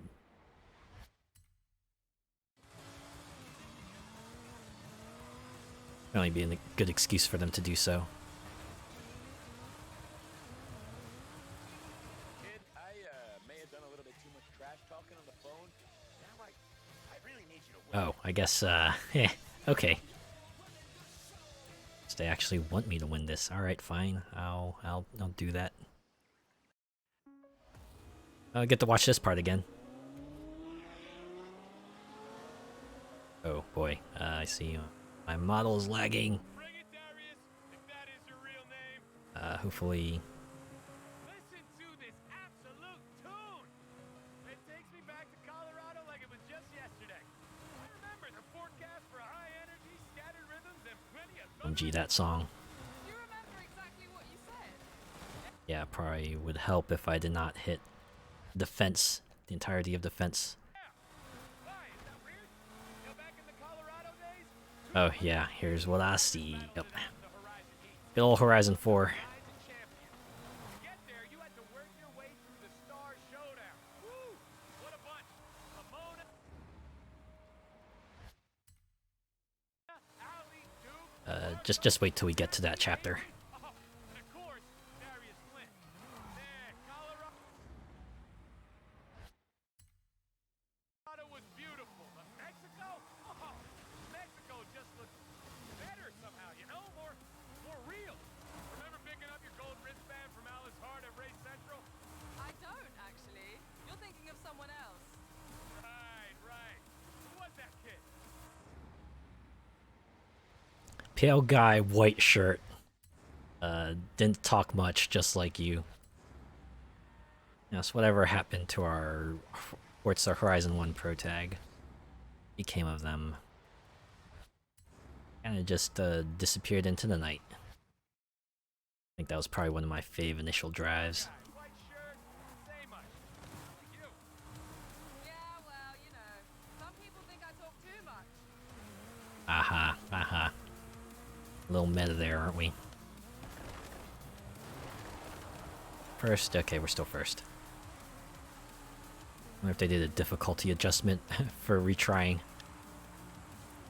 But yeah. I think I was gonna say before, the stage we're passed by here was available for week 1. You can come back there, get your little Forza Horizon nostalgia, because they had a scene of Colorado in the back. And, uh-oh. That's that one a bit too much.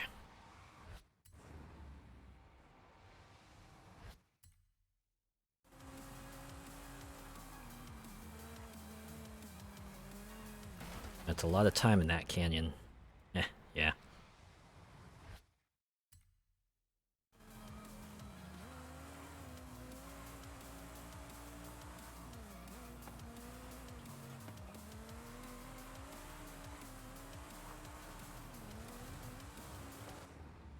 Oh, I thought that tree was an invincible tree. Racing that biplane in Boss 302.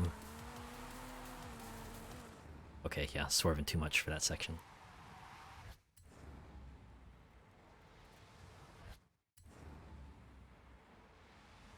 See if I can take this part better. Wow, look at that. Way better this time. Okay.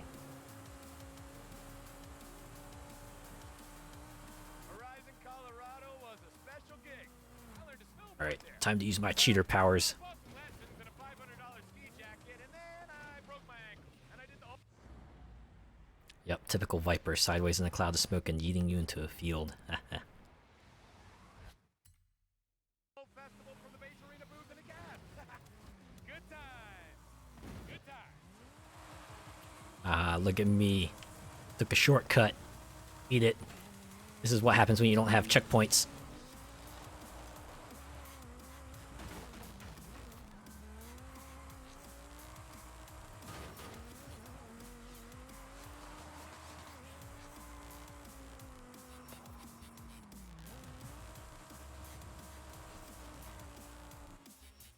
Ah, time for part 2. This is the part that kind of shocked me with just how much they recreated the intro, the opening scene. Nice. Doesn't matter The who you are. diner. They had the diner that, you know, the original 2 cars passed by. And they cut to, you know, the actual protagonist of Horizon 1. But they had the diner there. Right, look, here's the 2 cars passing by. It's like, oh, hey, that's not you. No, this is actually you here, your character, leaning on the actual car you're driving. And, you know, then they getting on the radio. It's like, oh, Stab, we got 10 free entry passes, everyone. Get your ass to the festival if you want it. We're giving it to the first 10 people who make it there. Another first-person shot. Exactly like Lakeside We're becking it in. Yeah, they had the best French fries. Cars too. There's Jensen back in the Camaro Super Sport, just like back then. Oh, spooky. Road step, show me a sign. Stone Cold Base Arena banger. Yeah. That scramble to the festival was intense, yeah. When you had DJ Fresh, Dizzy Rascal just kind of playing in the background. Colorado bonus board. They must have missed one. Smash it. Dak used to trade those boards for upgrades. Old guy acted gruff, but he was a teddy bear. Yeah, and the bonus sports too, they brought back kind of in the style of you know, the boards from that game. There's like one bonus board available in each chapter. Each chapter past the first.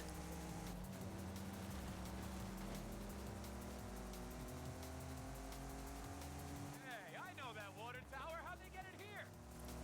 And a green Lambo. Oh wow. Wait, it's dark. Oh, you guys came here? You shouldn't have. That's amusing. The first time I did this chapter, I kind of just cut through the fields and everything, so I didn't get to see all the extra dialogue they had for the props and stuff, but maybe I should have done that the first time. Kind of fun just to seeing all the old references they put in here. Yeah, look at that. They even got the arch, the Horizon arch. The old flags, too.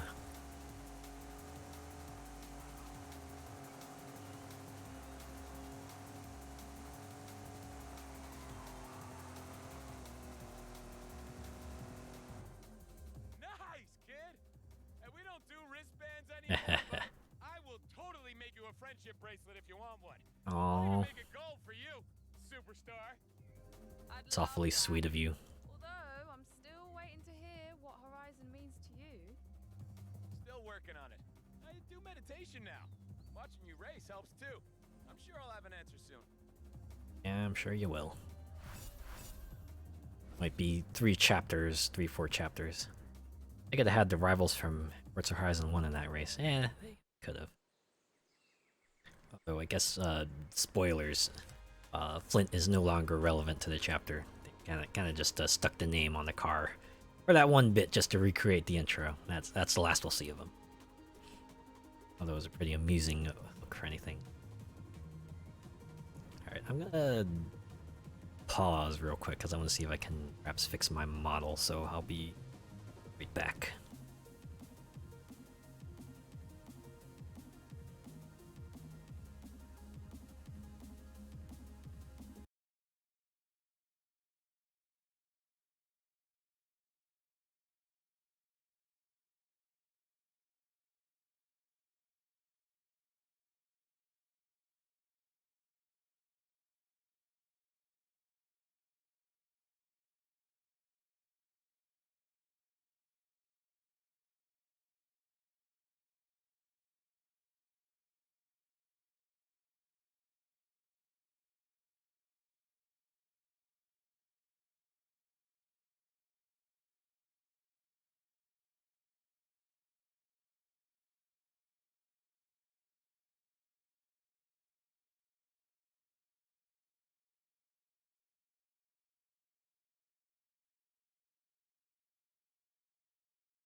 Yeah, I've tried what I could, but it does not seem like I can fix the lag.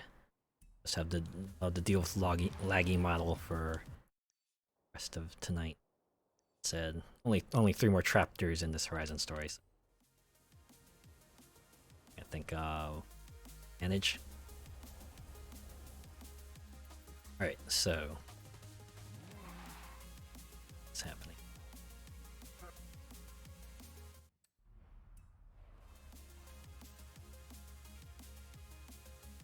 Okay, here we go. Go back to the story here. So we did Horizon Mexico, we did Horizon Colorado. Next on the list, Horizon Europe.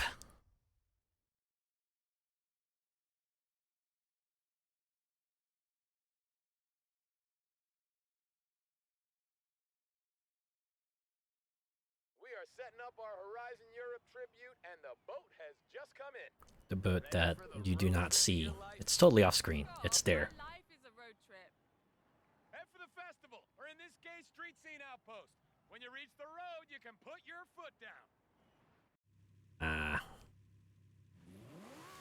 This is the one part where I wish they had the music from from Horizon 2. I felt like that music truly made that intro. Truly made it feel like, yes, the road trip of your life. Felt like summer vacation. Literally remove the racing barriers, right? Yeah, remove the racing barriers. Because they let you drive on the road. Horizon 2. First game to let you drive on the field. was a game changer. Real game changer.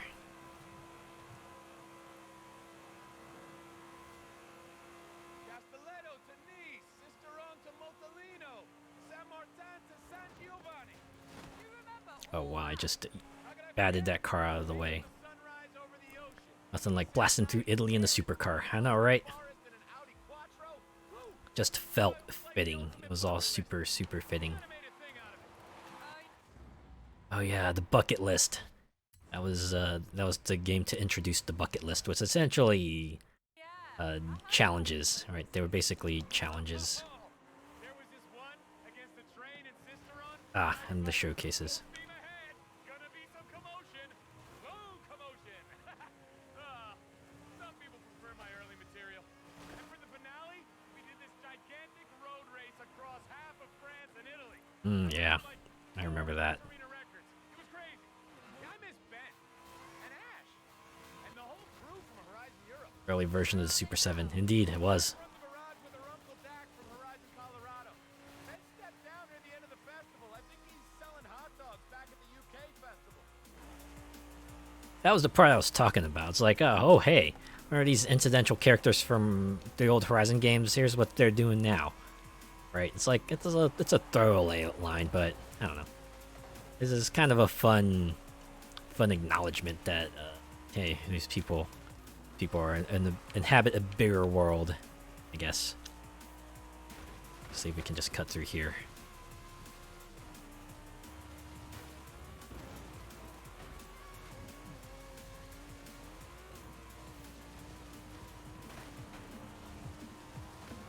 Hey, wow, that actually worked. Your life. Again. Who says you can't turn back the clock? Ah, Thanks, kid. The cars, the places, the people. Those are the memories you hold on to. now this is truly something special. Song reward from the accolade screen. You'll get added straight to the Horizon mixtape. I just realized PC face interface was accidentally on.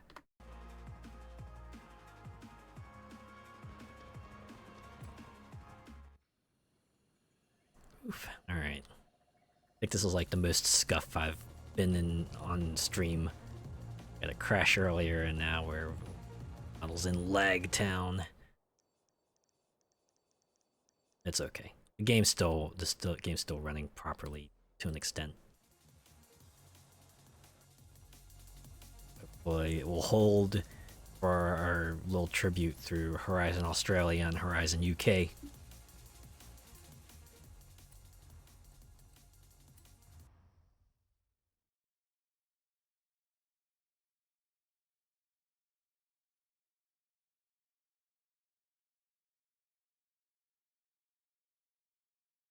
We're doing a tribute to Horizon Australia, which means you are the boss. You are the boss. Too hard, huh, superstar? Remember that? Where to, The boss? whole big deal of it. Of Party? You read my mind. course, I did find it slightly puzzling that, you know, you were in charge of the festival, yet we're still driving in the events, but Red bean graphics. Nice. probably something I didn't worry too much about because, you know, the actual Horizon Festival Director Simulator would probably be a lot more boring.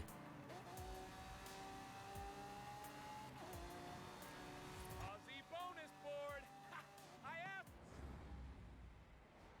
Asked Warren to airmail one. Airmail me one.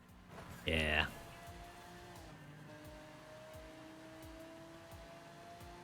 Hey, listen to this. I got a text from Warren. G'day, mate. Hope everything's hunky-dory in Mexico. Might come and have a squiz one of these days. Till then, you can get me on the old dog and bone. Rue Warren. You get any of that? Some of it, I think. It's funny because it's a lot of Aussie terminology, I'm assuming. Horizon Australia was the first festival with danger signs. Talk about making danger your middle name. People loved them. Drift zones too, right? Right. I swear. We put those flags out, and they even switched traction control back on sync. On the nose for this one. Oh, remember Probably be like you're having to defend your champion title if you're still racing in events when you're the Horizon boss. You know what? Yeah. We'll go with that. going fast? Like either that, or maybe you could just pretend they were doing test runs of the events before they were putting them out for the general public to race. But in Oz, the more fans we brought in, the more expansions we built. Not here. Here we go where we want. Yeah, here it was more about like the accolade points, and once you hit the accolade thresholds, then you got to expand the festival a little bit. Fans, accolade points, Horizon life levels, kind of all. It's all progression meter in the end. Kind of just dress it up in different ways. Or Horizon 2 was just straight up win a certain number of championships, do the final event, and then go nuts, buddy.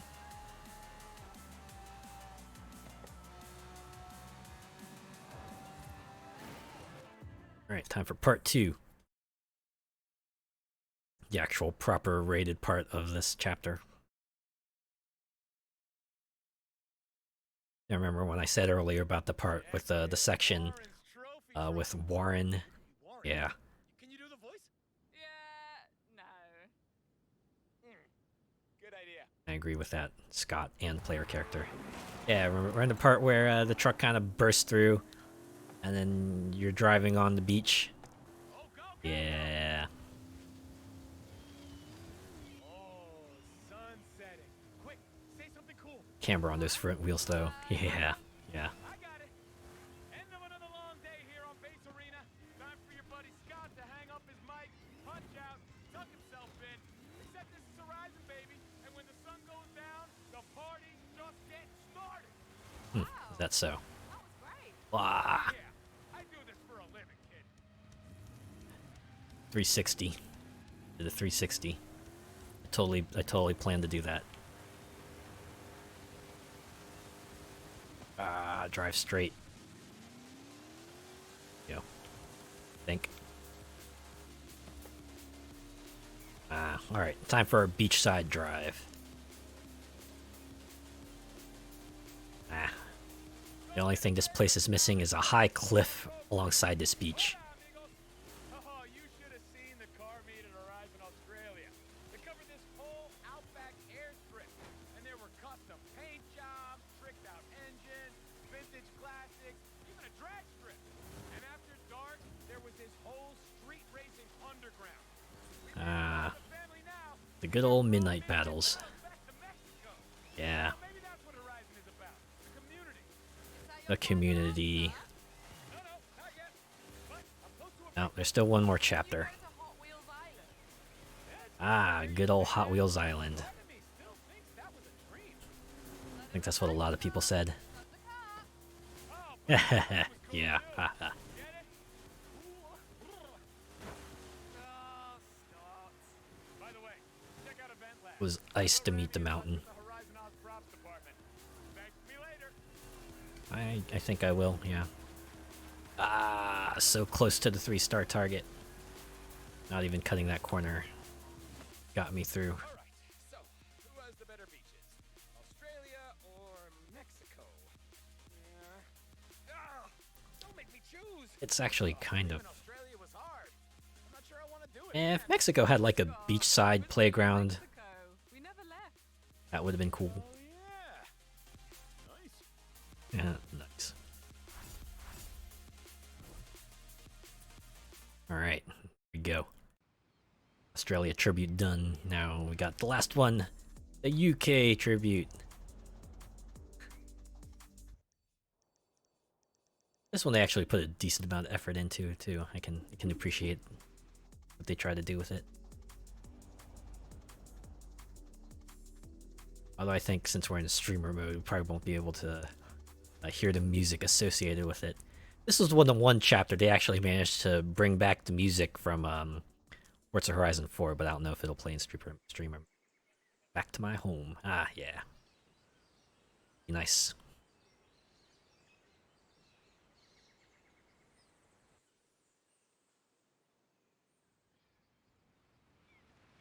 Oh, hello, McLaren Senna. Let's see what this thing can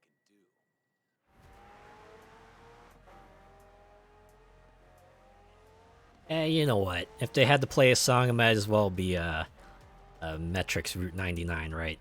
For the waterfall superstar, the fall won't last forever. Probably the next fitting song you could play for this kind of sequence.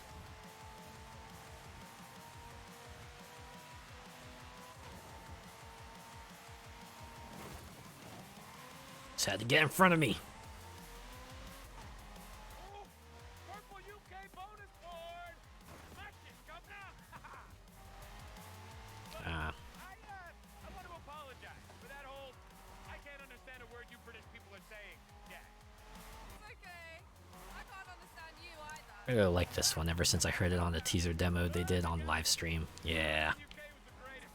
Cold autumn leaves, snowy winters, fields I think it really fit the Horizon 5 intro. It's like the way they kind of timed the music to all the moments in the game too. rock blend from Drift Love. Definitely helps get you pumped for the AMG 1 race to the festival. Highway to Horizon, as they called it. Emails from that guy. And Aisha's taxis and Billy's special deliveries. Can you believe we got to hang out with those folks year round? I'd like them to release the custom music they use on Expeditions. Yeah. I think you could hear them on one of their YouTube channels, but yeah, it would be nice if they put them out on like Spotify or something like that. If it's not out there already. Yeah, this was Horizon 4, the game that introduced seasons. Never you mind the logistics of running a festival year-round. Just to enjoy the variety of environs that they gave you for 4.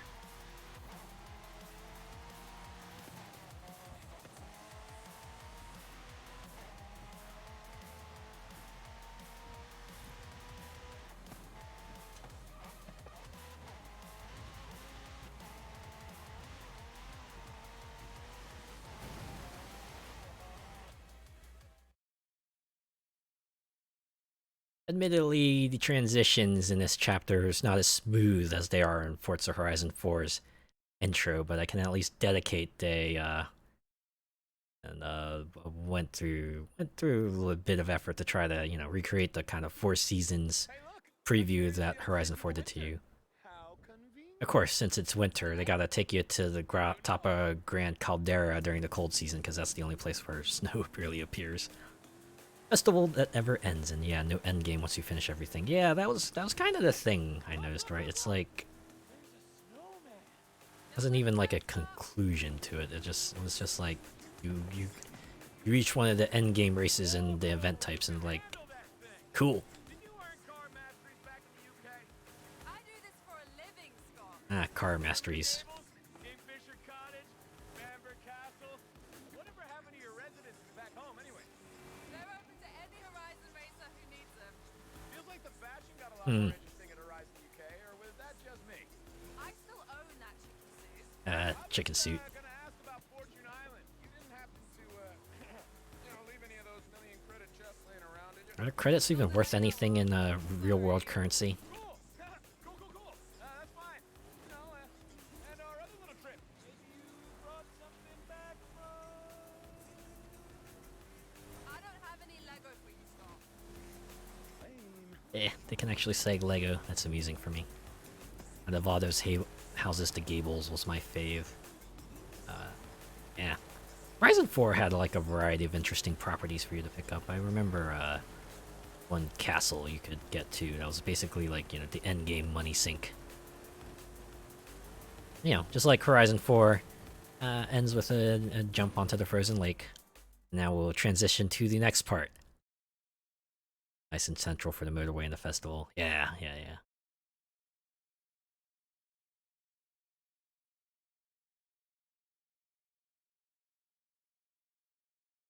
Fall, and now winter. Now it's springtime. Wildflowers, soggy trails, and a springtime cameo from Kira Harrison. All right, it's time. I have a supposedly impassable muddy spring road. I feel like they kind of just like took an old voice line and kind of just like slotted in here. Where'd the lady? Sure, you don't have like a tape recorder behind your back or something, Scott. MP3 player. And it's raining. Could our tribute to Britain get any more perfect? Ha ha ha ha ha.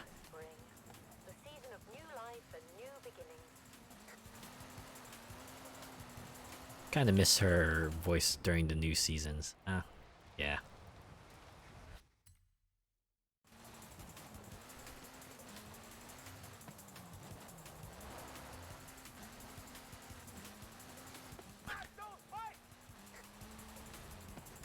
Blah. Okay, I hope that was worth it. I smashed the house along with it. Now we're just gonna drive past them.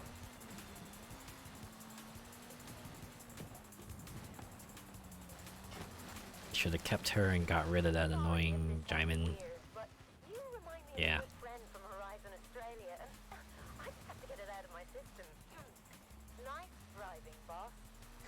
Oh.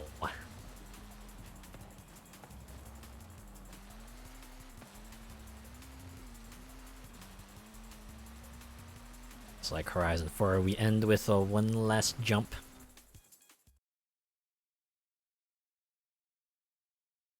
Make it to our final segment. One more race to the festival. Now we're going on to summer. Second now. Boom! There we go. Glorious summer for the finale. Don't mess with Scotty. He controls the weather. Straight to the festival, kid. Show Mexico how we do it old school. Only like 3 years ago, man. That said, of all the intro recreations, I'm kind of excited to see how they recreate. Oh, hey, there it is. You can be whatever you want to be.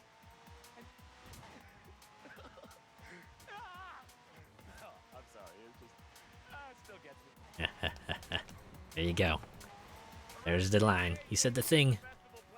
Stage 3 of Forza Horizon 4. Initial drive was so good with a jet fighter and hovercraft. Yeah. It's definitely a bit of a set piece there. Oop. Bit too much, so we'll take it back a bit. Try to dial it back. All this stuff we know and love. I know you don't need me to tell you. You were there, but it's just so. I know, mate. I hear you. Ow. So I guess now it's canon. The driver on Forza Horizon 5, the same one in Forza Horizon 4. I guess it checks out why everyone calls you superstar and treats you, worships the ground beneath your feet.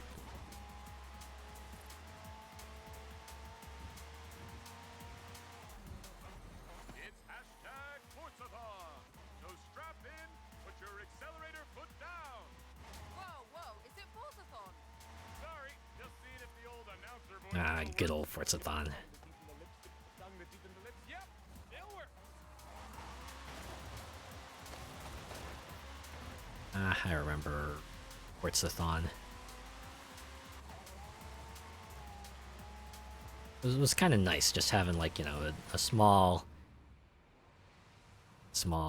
set of tasks to work every now and then. Goes to this larger checklist we have every week. A superstar, but they still stiff you with 1,000 credits for the wheel spins. Yeah, they ain't gotten stingier over time. They used to kind of give you cars and clothes. I actually preferred Forzathon Live. Yeah, I kind of appreciated that it only happened like once per hour, as opposed to every 15 minutes that Horizon Arcade does. That drive right there is why. Also, you actually got to see people during Forzathon Live Nice work, superstar. with the awesome voiceover guy. The question. What does Kind of thought they kind of sounded like they were the same person. Maybe they weren't. Maybe they weren't. I thought long and hard about this. Look, I know I'm kind of annoying, and I'm not cool, and I'm easily distracted, and my jokes are not always the best, but Horizon gives me a home. They let me hang out with folks like you and do the best job in the world every day. And that means a lot to me. Wouldn't be Horizon without you, Scotty. Thanks for taking a high-speed drive down memory lane with me, kid. It's fitting. The one guy who's been in every Horizon game thus far and gets to be kind of front and center for the Horizon origin story. Seems like he's dialed it back a bit in Forza Horizon 5 because in 4 he was so over the top and went on. Yeah, maybe that was due to feedback.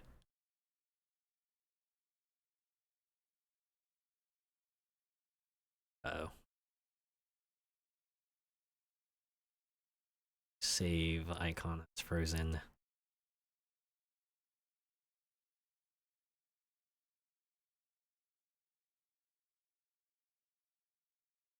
Wanted to do one more thing. Wrap things tonight, so comes to it, I might game again. I see my bit less laggy now. Still not all the way there. It's handy too to have that notification when the Forzathon was starting soon. Oh yeah, there was. Yeah, now you kind of have to pay attention to the clock because you get there too late, and gonna make it up. I just got an error message. Application error. Okay. Just one more time. So I just wanted to do quick. Ooh, hey, on the bright side, model seems to be back at full strength. Probably won't be once I start up Forza Horizon 5 again.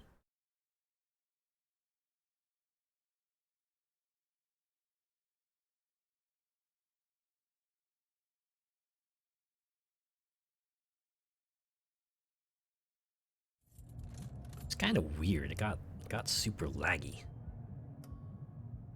And again, this is like the first time I've started up Horizon 5 post vtuber launch, so now since Horizon 5 kind of has to compete with VC Face for resources, maybe that might have something to do with it. Yeah, Forza Horizon 5 is a... Wow. It's great crashed.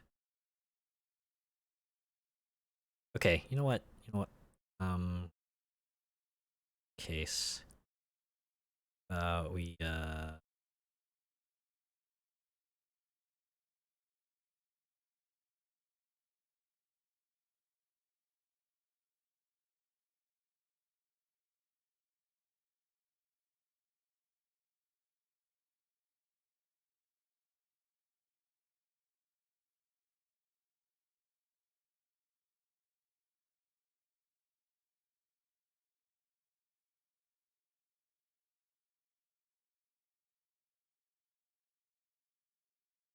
Okay, what we're gonna do is we're gonna switch back to PNG tuber mode real quick. Hey, yeah, remember that? Me, just frozen in that pose for all eternity. Since we're on the last thing anyway.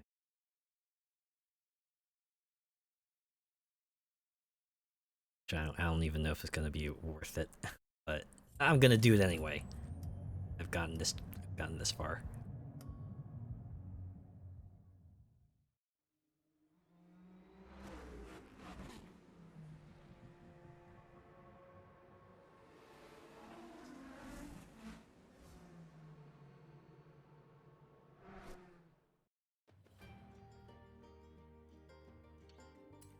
Even on my PC, it can run in 4 to 5 million megabits per second. Ah, is that so?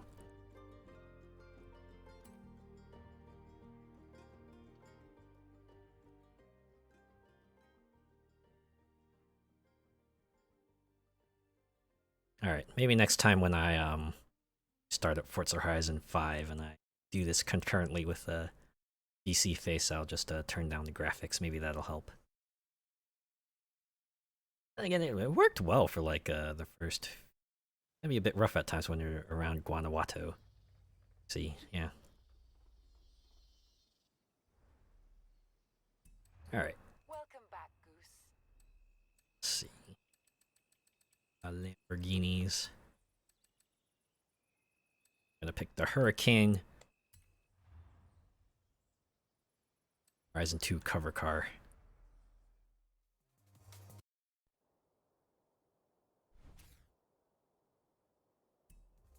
Story.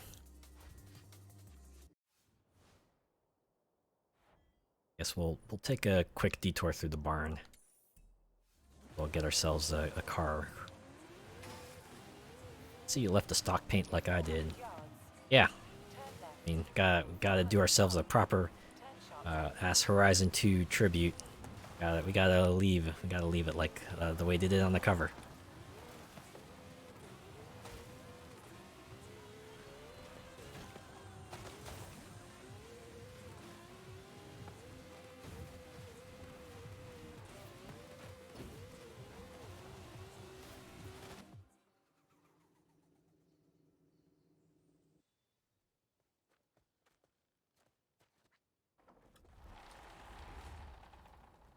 Good old player barn find. Generous.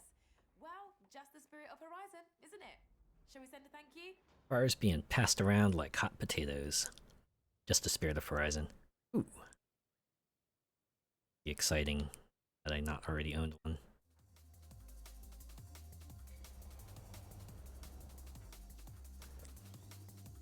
It's quite a nice touch hearing that turbo flutter when I quiet. Let's see if I remember correctly. Site was somewhere up here.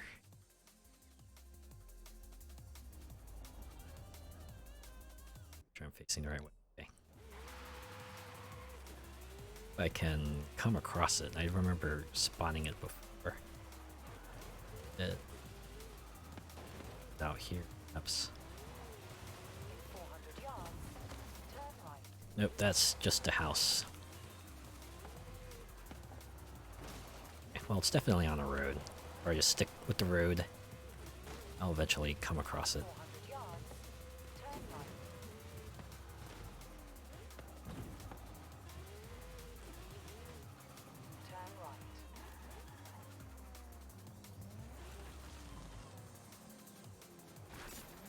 Good old boards.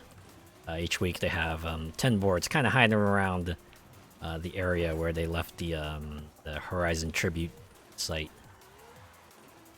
Find 10 of them, you can accomplish that week's task. Okay, I think I see it. I think I see it up ahead.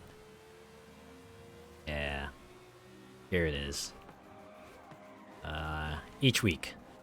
Just a special stage dedicated to old Horizon games this week. You go back to Italy on the podium here. Right.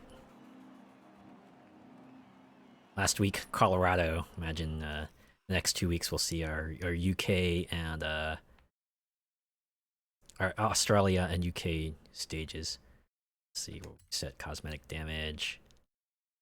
Gotta get a good perspective shot going here. It's A to take the photo. You can add those backdrops to your blueprints. Oh, is that so? Ah, that's cool. Okay. So they're not gone forever. It's just set up temporarily. Oh, it's still a nice touch. I still appreciate what they're doing here.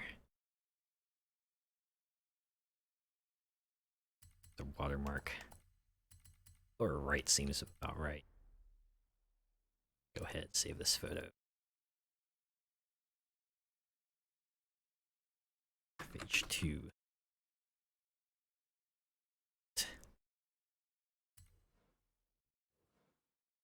Make a new picture for each new stage they set up. Model, seeing scenery. It's no filter, it's just untouched.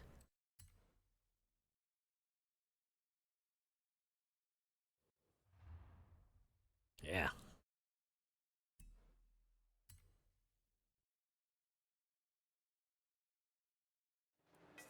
Well, in any case, that has been a revisit to Forza Horizon 5. A little look at their 10th anniversary celebrations. I do appreciate that they've brought back some old features like the midnight battles and the whole story that's basically like a callback to previous games in the series. So yeah, I kind of like what they did for it. It's worth coming back, I think, at least once. So yeah, I think that'll do it for this stream. Thanks for stopping by. Thanks for tuning in. I'll be back on Friday to take one last look at Bug Snacks because they have the Isle of Big Snacks expansion that they added in post launch. So I'm gonna go check that out and see what other details they might have added in there. So yeah, I'll see you then. Have a good rest of your week.